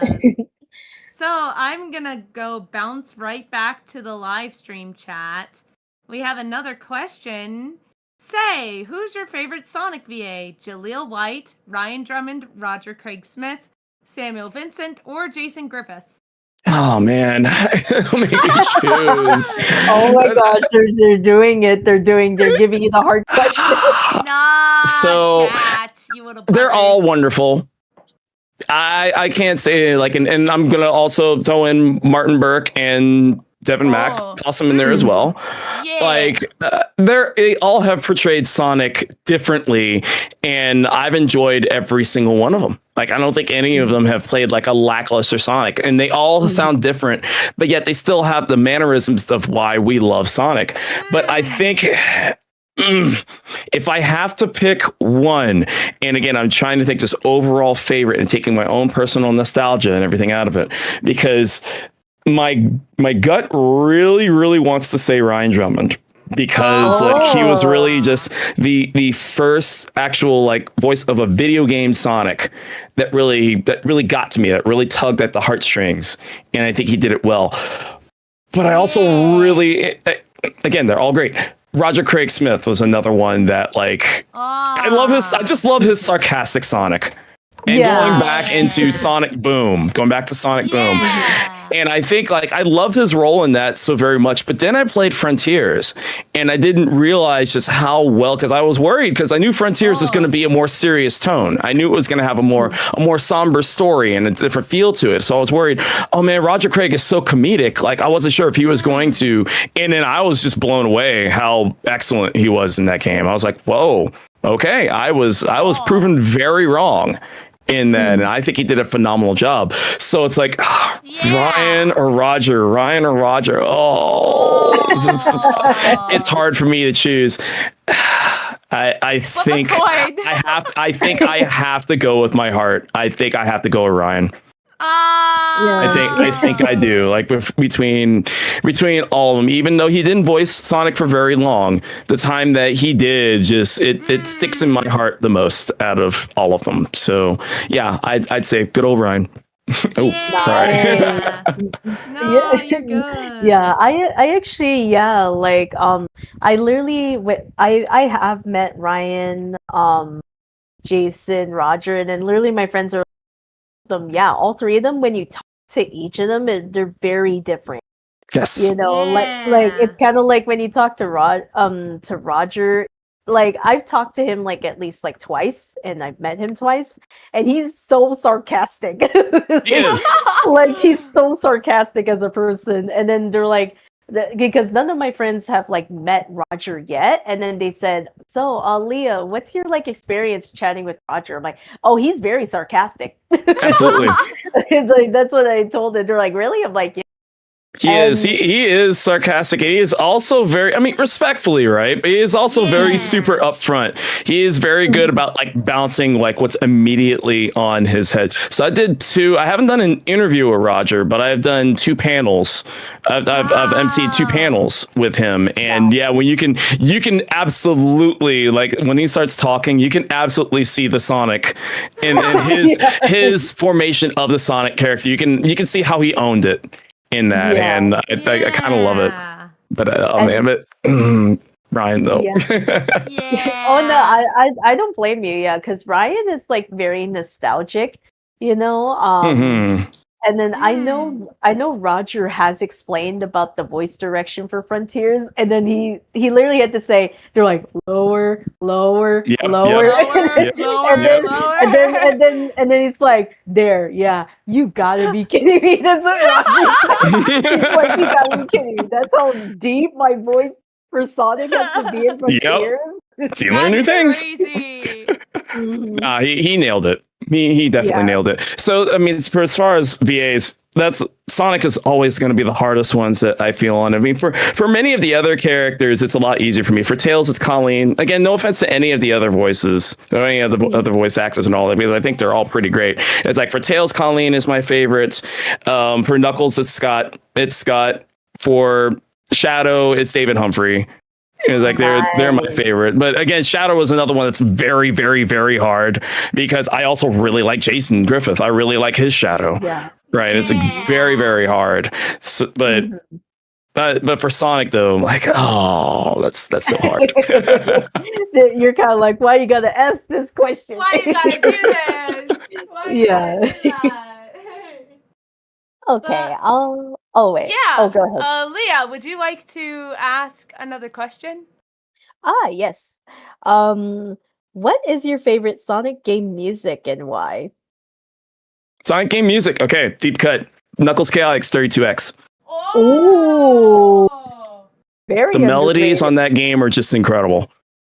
And even though it's hard when asking about your favorite Sonic music, it's really hard to kind of go through because you also want to talk about the lyrical Sonic soundtracks, right? Because the newer and the lyrical Sonic soundtracks versus like the classic instrumental ones. But the music in Knuckles Chaotix is just so incredible. And my favorite Sonic song ever, like in any capacity, is Door into Summer. The music when you're doing the tutorial in Knuckles Chaotix, and Marina Madness, Speed Slider,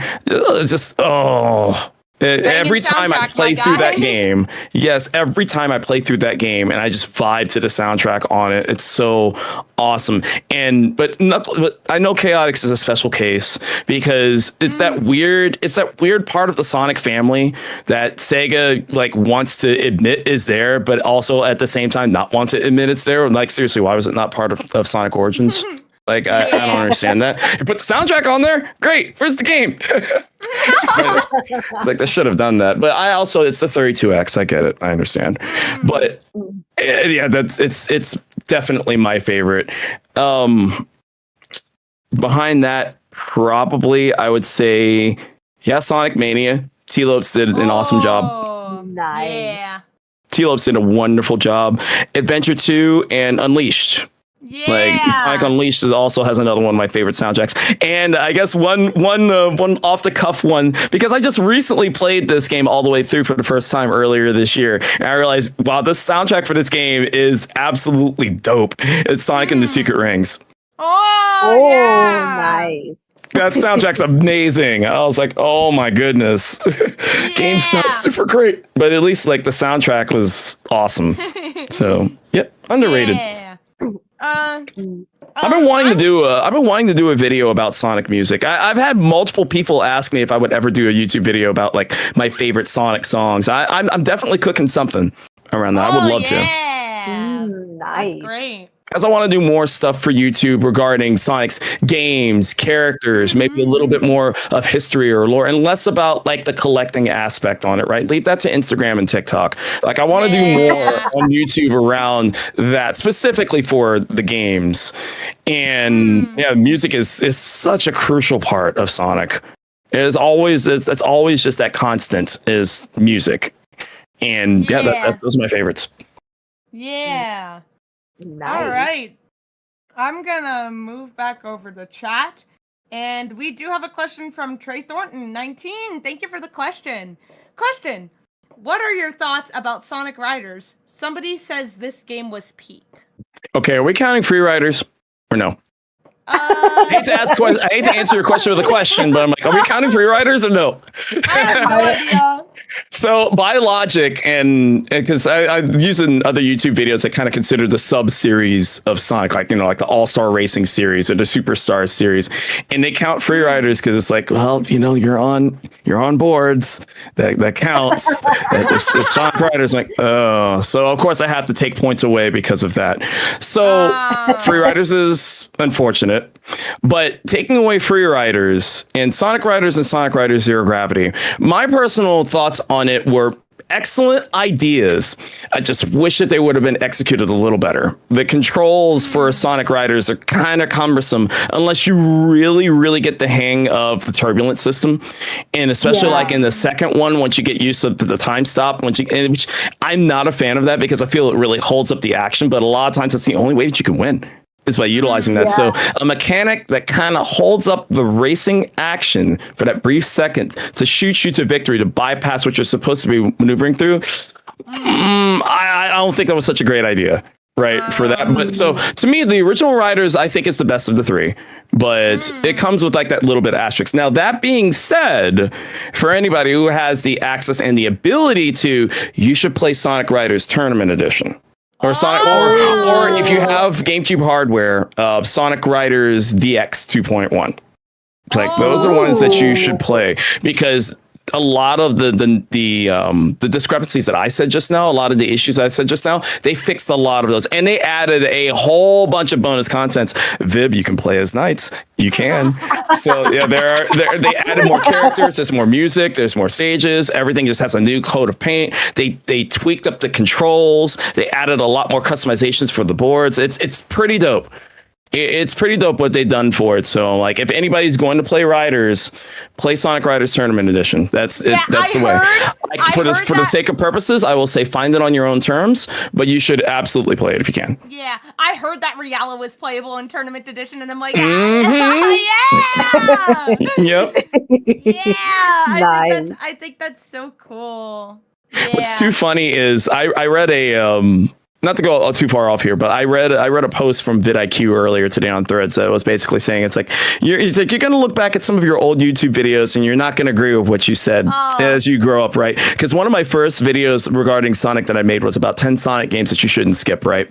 And one of the games that I put on there was Sonic Riders Zero Gravity.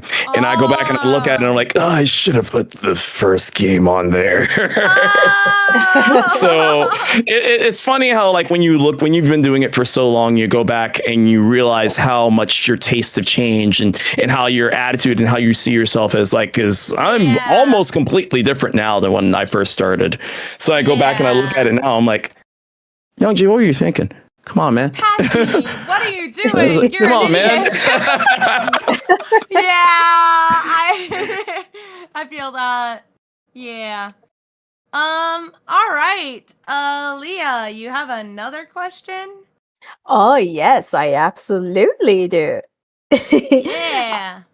All right, here's my next question. Are there any other Sonic content creators you would like to meet in the future at any other conventions, and why? Oh, that's a good Other one. Sonic creators. So the thing is, most of the creators that I've actually met throughout the time, I've met now at Sonic Expo. That time it's like I've or either through Sonic Expo or through other conventions, right? That I've gotten, like, I got a chance to meet Sam Procrastinates. I got to meet Chow Mix. I got to meet Turbo Jet. Like, I got to meet all of them. So the list is kind of short as far as, like, other Sonic creators that I would actually really like to meet that I haven't met yet. I'd have to really think about that and come back, because I'm just like, right now I can't really think of any. It's like I've met them all. Like, I haven't really. Yeah, let me circle back to that one. Let me mull on that one a little bit and circle back to it. Yeah. All right.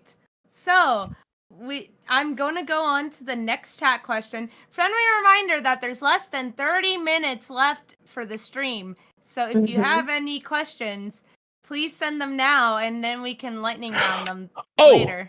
I'm so sorry. I thought of one. I didn't think of my Twitch list. Like, I thought of one. Brent Zone.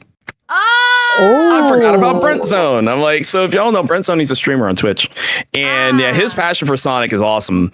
And he'll do, like, crowd control. He'll do, like, viewer requests, and his community is just really, really cool. Just a good guy all around. So yeah, he's one that I would definitely I would want to meet, because I haven't met him yet. Yeah. Neon Harper is another one. I know they don't really do cons, but, like, I would love to, even though they're not, like, completely Sonic centered, but I would definitely, like, say, hey, hang out sometime. That would actually be pretty cool. Yeah. I'm sure there's others, but I'll have to think more about it. But that just popped in my mind. It's like, oh my goodness, Brent Zone. Yeah. I like heard the aha moment. Yeah. So this should be a quick and easy one from someone in the chat. Question for G: who is your favorite Sonic character and why? This question's from Rainbow Blitz. Thank you for the question. Okay, yeah, favorite character Sonic. I mean, I know it's more of the, oh yeah, he's my favorite character. I just think that it's too funny because I watched the TikTok ones of people who ask like, what's your favorite Sonic character? And these are fans of all different age groups, right? What their favorite Sonic character was. And I think out of, like, 50 people that they asked, only about 8 of them said Sonic. And I was like, what? That's and even, like, some people said they flat out don't like Sonic. I was like, what? Ouch. It was like, that kind of hurts. But at the same token, it also really showcases just how strong the supporting cast of Sonic is. When the supporting cast is that strong, and that everybody has there's a character for literally everybody in the Sonic verse. Like Ranchan, my wife, love her to death. Her favorite character in all of Sonic is Knuckles. Like there's some people who love Knuckles, some people who love Silver. Silver the Hedgehog. There's so many people who do, but I love Sonic mainly because, again, as I mentioned earlier, it's about that desire and that passion to move forward, the inspiration of moving forward for what not only you want to do for yourself, but also what you can do for other people in your life that you love, that you need, that either need your help or could utilize your help, right? And he's got that little tiny bit of just good energy without being like superhero must save the day. It's like it's pretty great. But at a second though, Shadow's become kind of my second favorite, or Shadow, and then Tails. Tails is my third. Yeah, I think we all need to be a little bit more like Sonic, especially in this day and age. Mm-hmm. Exactly. Like it's tough nowadays, and then like Sonic has like the optimistic energy, where he's like, you can do this, like it's kind of like no copyright law in the universe can stop me. that quote is just so funny, but I do love I think my favorite quote of Sonic's is, it's very true in life, that you can apply it to your life as well. Nothing starts until you take action. I feel like that quote is very relatable. You can apply it to any context where it's like, oh, if you really want to do something, go for it. Don't just wait around, like actually go and do it. Sonic is just like a very inspiring character, and the fact that literally like it has been said that like Tails looks up to him, Amy looks up to him, and Knuckles, in a way, he has like respect for Sonic, obviously, that we've seen in Frontiers, where he's like it kind of gave me, what's interesting is that specific scene with Knuckles and Sonic, and then it kind of reminds me from Kingdom Hearts about Riku and Sora.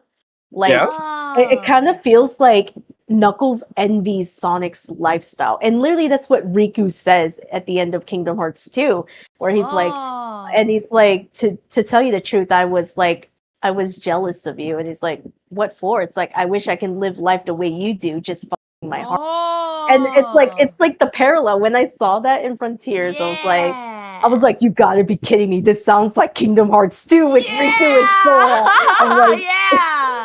It's like, if you're familiar with the Japanese Mega Drive box art for Sonic the Hedgehog 2, I had to look it up because I wanted to make sure I got the quote right. But there is a quote on the front of that box that is awesome, man. It says, don't just sit there and waste your precious time. When you want to do something, do it right away. Do it when you can. It is the only way to live a life without regrets. That is such a Sonic quote. Oh, yeah. Absolutely. Yeah, that's great. So, we have 20 minutes left. Again, reminder, if you haven't already, put your questions in chat for GToTheNextLevel if you have any. And we're going to bounce back to Leah with her questions. Yeah. Okay. I'm very curious, G. Have you tried the Sonic X IHOP collaboration they did a while back? If so, which menu item did you try? Oh man, I don't remember exactly what they were. I did do it though. I did do the IHOP the collaboration with it, because what was so cool is that the people that run the IHOP that's right down the road from where I live, I've been there a couple of times, but they didn't really remember me. But I saw the menu, and so whenever there's a collaboration with Sonic, I always try my best to kind of cozy up to like the store owners or the restaurant owners or something like that, because I realize that a lot of times once the promotion's over, they typically have to discard all of their visual stuff. Like whenever they have menus or they have signs, they have standees, they typically have to discard those, and whether for legal purposes or however or not. And I try my best to keep on top of it. I know the one that I missed out on was the Bahama Bucks. collab that they did during the pandemic. I mean, not the pandemic. I'm sorry, during the winter storm. I mean, not the winter storm, but the summer storm that happened last year, Hurricane Beryl, right? That happened here, and I lost in contact with them because they said, "Oh yeah, well, like the window peels and everything. Yeah, you can have all of that." And I lost contact with them, and they just tossed them. I was like, by the time I got over there. But going back to the IHOP one, because when I met them and I showed them like a couple of pictures of my collections, like I'm a Sonic collector, I've been a fan since 1991. I just love to once the promotion is over, if you can spare any of like the signage or the menu or anything like that, I would love to make that part of my collection. And they were like, "Oh, they were a Sonic fan too," which that helps. And they were like, "Oh, you can take one of the menus right now." I was like, "Really?" Oh. Yeah, so they gave me the menu because it wasn't a full menu, but it was one of the toppers, like the menu topper that they put on there. But I do remember, I think my favorite item from that was probably the Knuckles sandwich. Because I know there was like a Knuckles themed chicken sandwich that was really, really good. And yeah, I enjoyed that collab. I wish that it was just a little bit longer. The timing on that wasn't great for me because I was in between when it was happening. I think I had like 2 other conventions that were happening around that time that I was a guest at, so I didn't get a chance to go. Yeah, I was in the midst of a con crunch, so unfortunately I couldn't go there as much as I wanted to. But yeah, at least I was able to take that away, so I have a little memento of that. Yeah, that's great. Yeah, because I found it funny that they made a meme with like menu item because the ice cream melted, and I saw like artists like showing that to like my ice cream melted, and then I think IHOP decide, you can't take out because the ice cream's gonna melt. And so they're like, you can only order it inside and eat it inside. You can't take it out or anything. Oh, especially if you live where I am, it's gonna melt like immediately. Yeah. So that's why I laughed so much, and then I saw like Mimi Pion like art. I was like, this is so relatable. And I'm like, Pion, man, much love.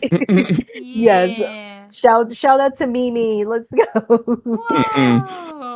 Yeah, Pion's an OG for me. Like, she was one of the first people, like when I first started doing YouTube, she was actually one of the first people that actually came through and like started cheering me on to keep going. So yeah, much love for Pion.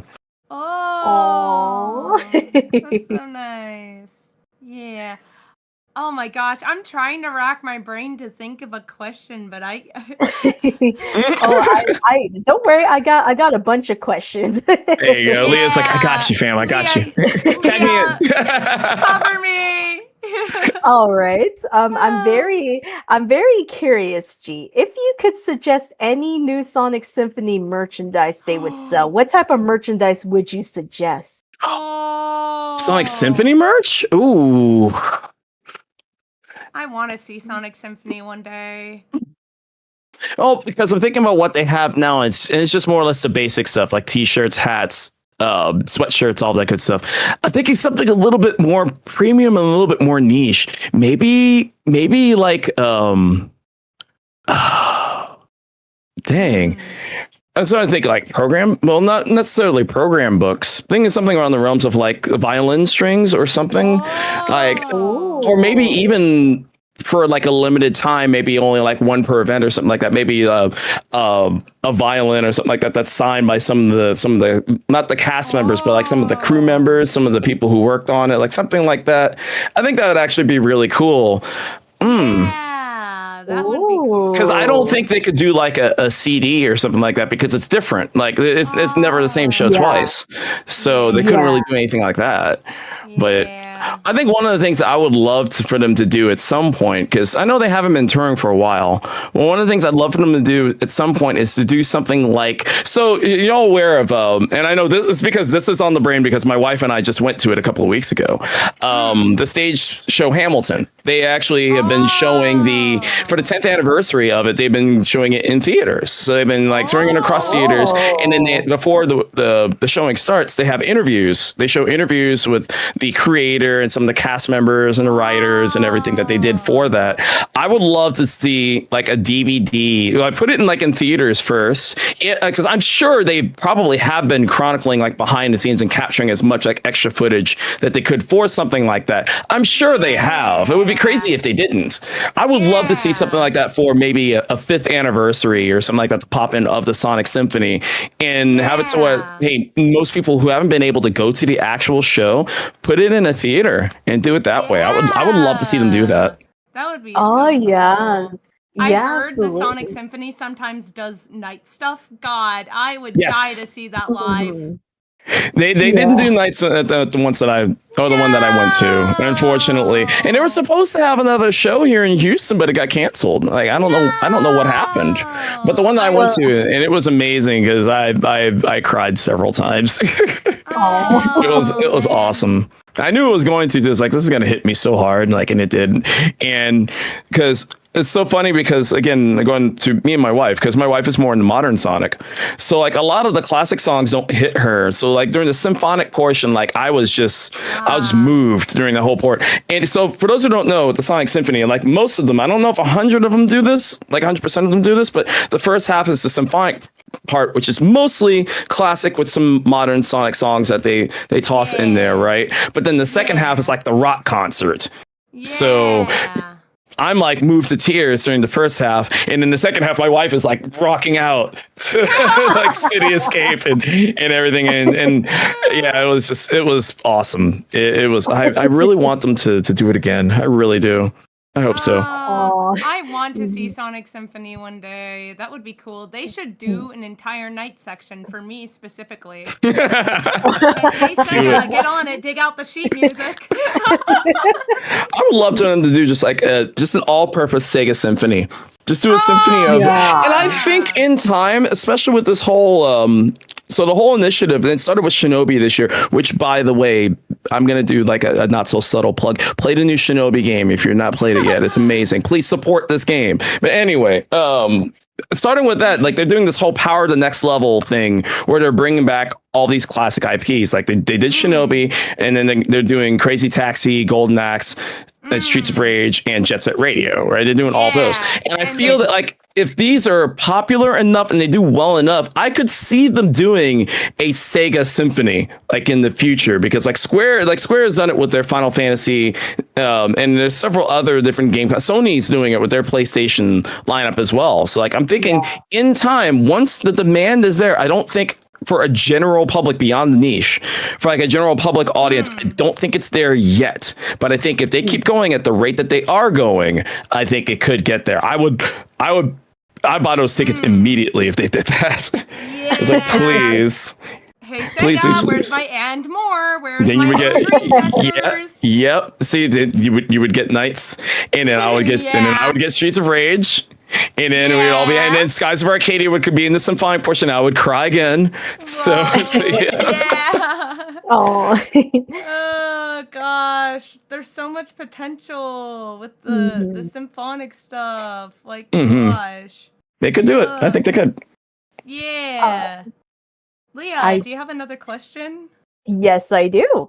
Have you tried the food at the Sonic Speed Cafe? I'm very curious. I did. Yeah, because we got one here in Houston at the Speed Cafe last year. So we did get one. Was it? Oh my goodness, this is how my year has been. That was last year. Okay.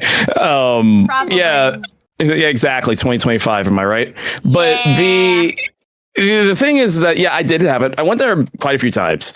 And it's going back to the whole, hey, making good with the people who own it. So it was interesting because like I had this idea for like a man v food sort of video. I was going to come in with my camera and everything, and I was going to talk to the people that run it, maybe talk to the chef and like say, how did this all come together?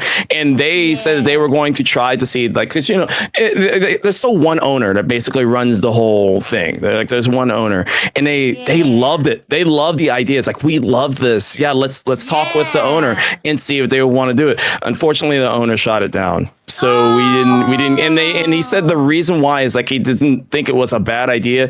It's just the extra clearance that he would have to go through with Sega for it. it would take way too much time for where it would be. And I fair enough, I totally get it, right? It's because I understand, because like when dealing with Sega of Japan, there's a whole bunch of steps that you have to do in order to retain, and there's a whole like of do's and don'ts that you have to do. And like, okay, I absolutely get it. So no worries. Like, but as far as different from here in America. Oh yeah, here in America, they're like, as long as you don't slander it, we're good. Or if you don't like straight up steal it, like we're good. But Japan, and I understand, especially now with considering how strong of an IP Sonic is. I totally understand why they want to have a little bit more viewership, a little bit more what's the word? A little bit more supervision on what goes on with it, which is good, right? Because without supervision, we get Sonic 06, right? So, I'm glad that they've owned up to it. No offense. If you like Sonic 06, making that clear, if you like Sonic 06, that's perfectly good, but still, it's Sonic 06. But anyway, the food was okay. And that's kind of really weird, because I had several things on the menu. Like I had the chicken fingers, I had the chili dogs, I had several things on the menu, and it was okay. And that's typically kind of how it goes with a lot of the themed pop-up shops that will come around, is that you really go there for the experience. So you don't really feel as bad if the food is only like okay. It wasn't bad by any means, but it was only okay. But it's still like, did you have a good time? Did you bask in the glory of everything Sonic and the people that were around you? And it was too funny because like the first time that I actually did go there, a couple of people recognized me. I was like, what? Oh, wow. They're like, because somebody heard my voice and they tapped me, because on Instagram only recently have I really started showing my face more on Instagram. It's mostly just, hey, here's the thing that I found, all that stuff. Only recently have I been showing my face a little bit more.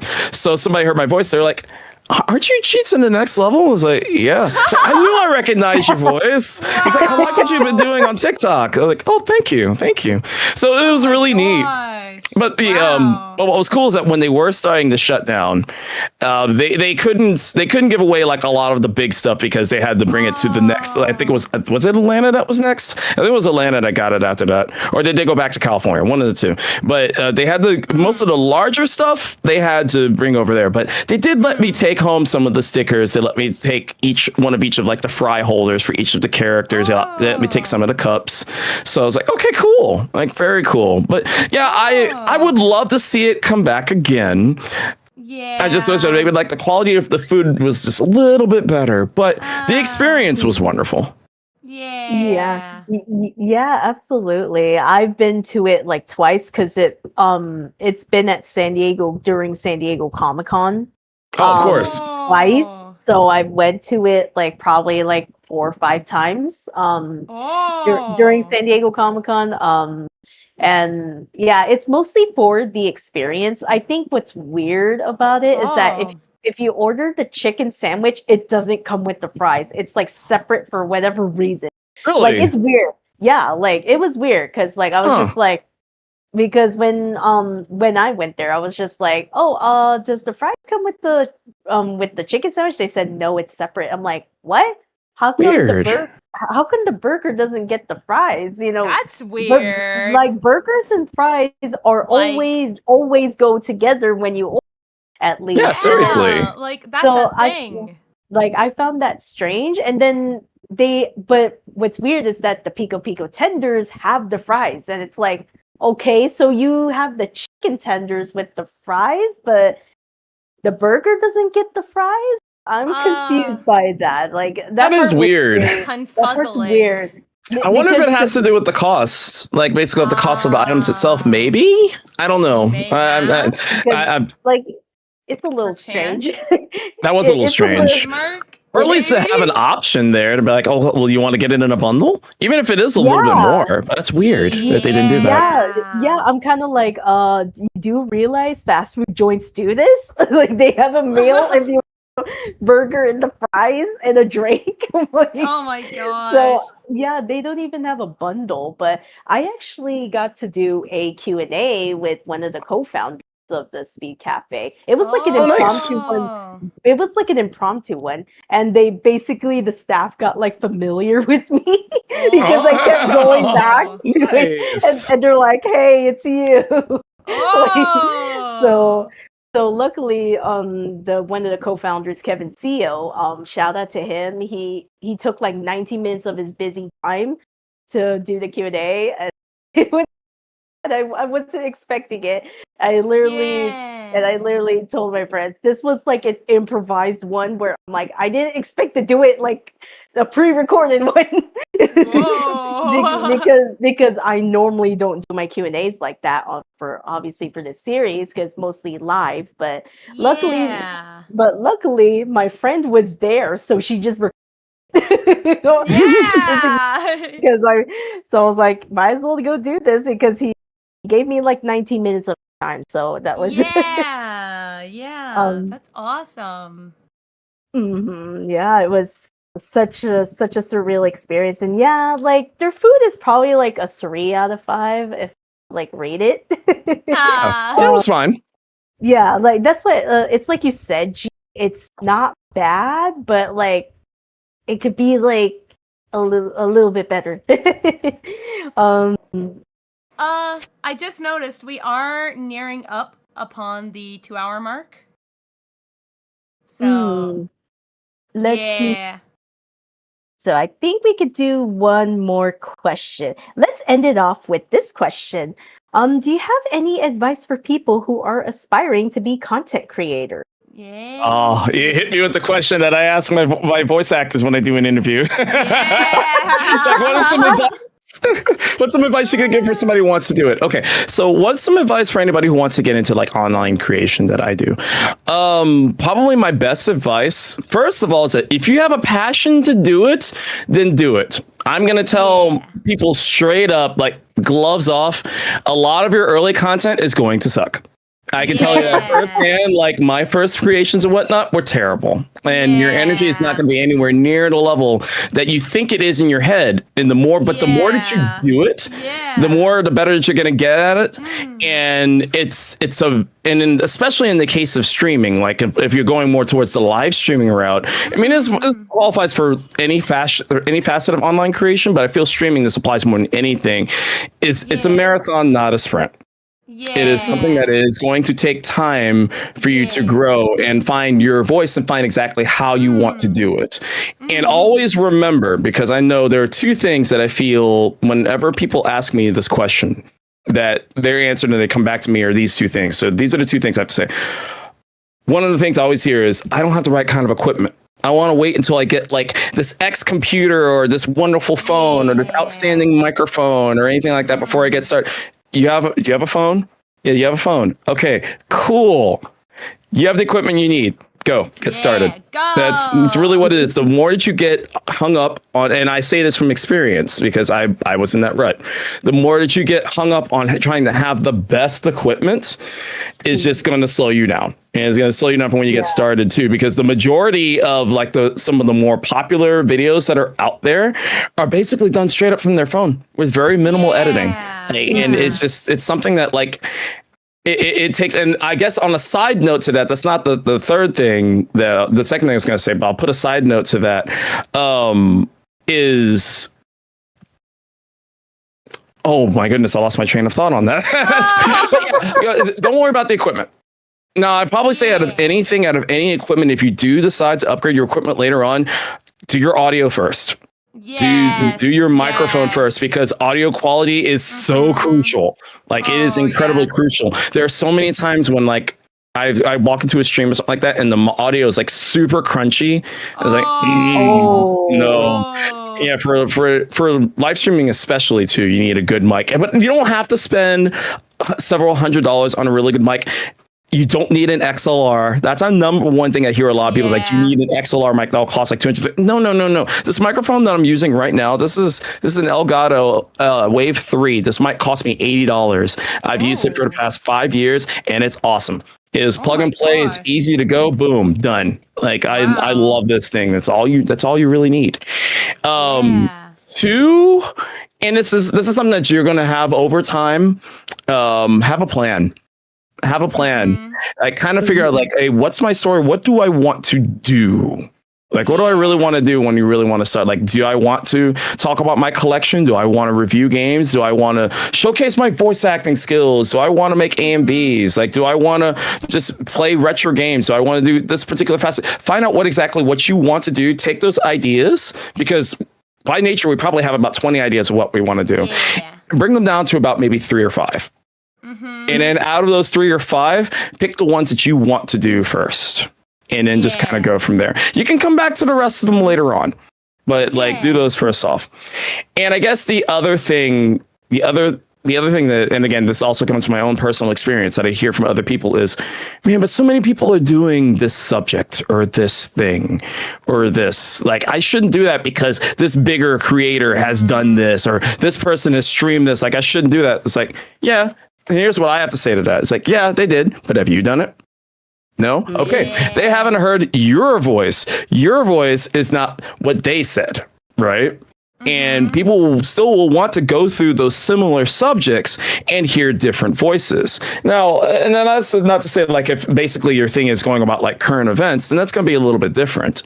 But for say somebody like who wants to talk about Sonic Frontiers, there's a whole bunch of people that have talked about Sonic Frontiers, but we haven't heard your voice about what you're thinking about Sonic Frontiers. And your voice is probably going to resonate with somebody else.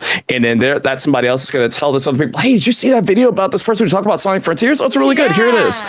And it just kind of goes from there. Right. So don't let that hold you back if you feel that like, because I know one thing that kind of kept me from starting on YouTube as well is because I won't say their name, but there was another particular creator that was a little bit more Sega focused. And I'd come up with these ideas in my head. And then sure enough, I would see them post that subject in a video. I'm like, oh, it's like, oh, I call it Simpsons did it syndrome. Where like, you know, that episode of South Park is like, Simpsons did it. Like I call it that syndrome, right? And that's where I was going through. It's like, yeah, but I don't want to seem like I'm ripping off this person or anything like that. You're really not. It's like at the end of the day, unless you are straight up ripping them off, you shouldn't think that way. Your voice is unique. Your voice is sound. Use it. And that's really what I got to say about that. So that's probably the best advice. Yeah, exactly. People, and that's the other thing about streams too. Once you've done it for so long, you'll find that like, and you build a good community, a good, fun, loyal community that's there. It's less about what you're doing, what you're playing, and they just want to hang out with you. Just want to hang out. At that point, it's basically like you're hanging out on a couch with them playing the game together. And that's kind of the way that I see it.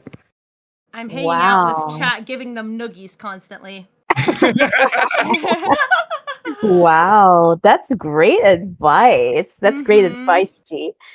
And of course, we unfortunately will have to end this live stream. But I want to thank you, G, for taking time to do this Q&A on my YouTube channel. It's always I always like thanking my guests for taking time off their busy schedule because I know you're like I've been like seeing your posts and you're like, oh, I'm going to this convention and I was like, oh my gosh, I hope I'm not like intruding on your content schedule. This was great. Gracious, This was great. Thank you again for having me. It was wonderful. It was so fun getting to talk with you again. My goodness gracious. Hopefully we'll do it again sooner than later. I like to say. so too. And of course, I want to thank you, Viv, for co-hosting. You have such great energy. Thank you for having me on. I would love to do more of these in the future. Yeah, absolutely. And of course, I am going to announce my upcoming Q&As. This coming Monday on September 22, 2025 at 5 p.m. PT, 8 p.m. ET is the 42nd episode. And I will, and Kevin and I, we will be doing a Q&A with both Charles Campbell and Lainey Frazier, the voices of Old Man Owl and Tails from the Sonic OVA movie.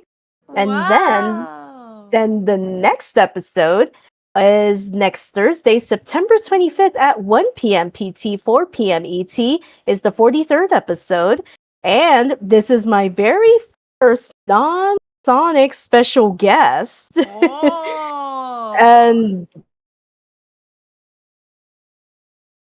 Scooby-Doo and Shaggy, Scott Inez.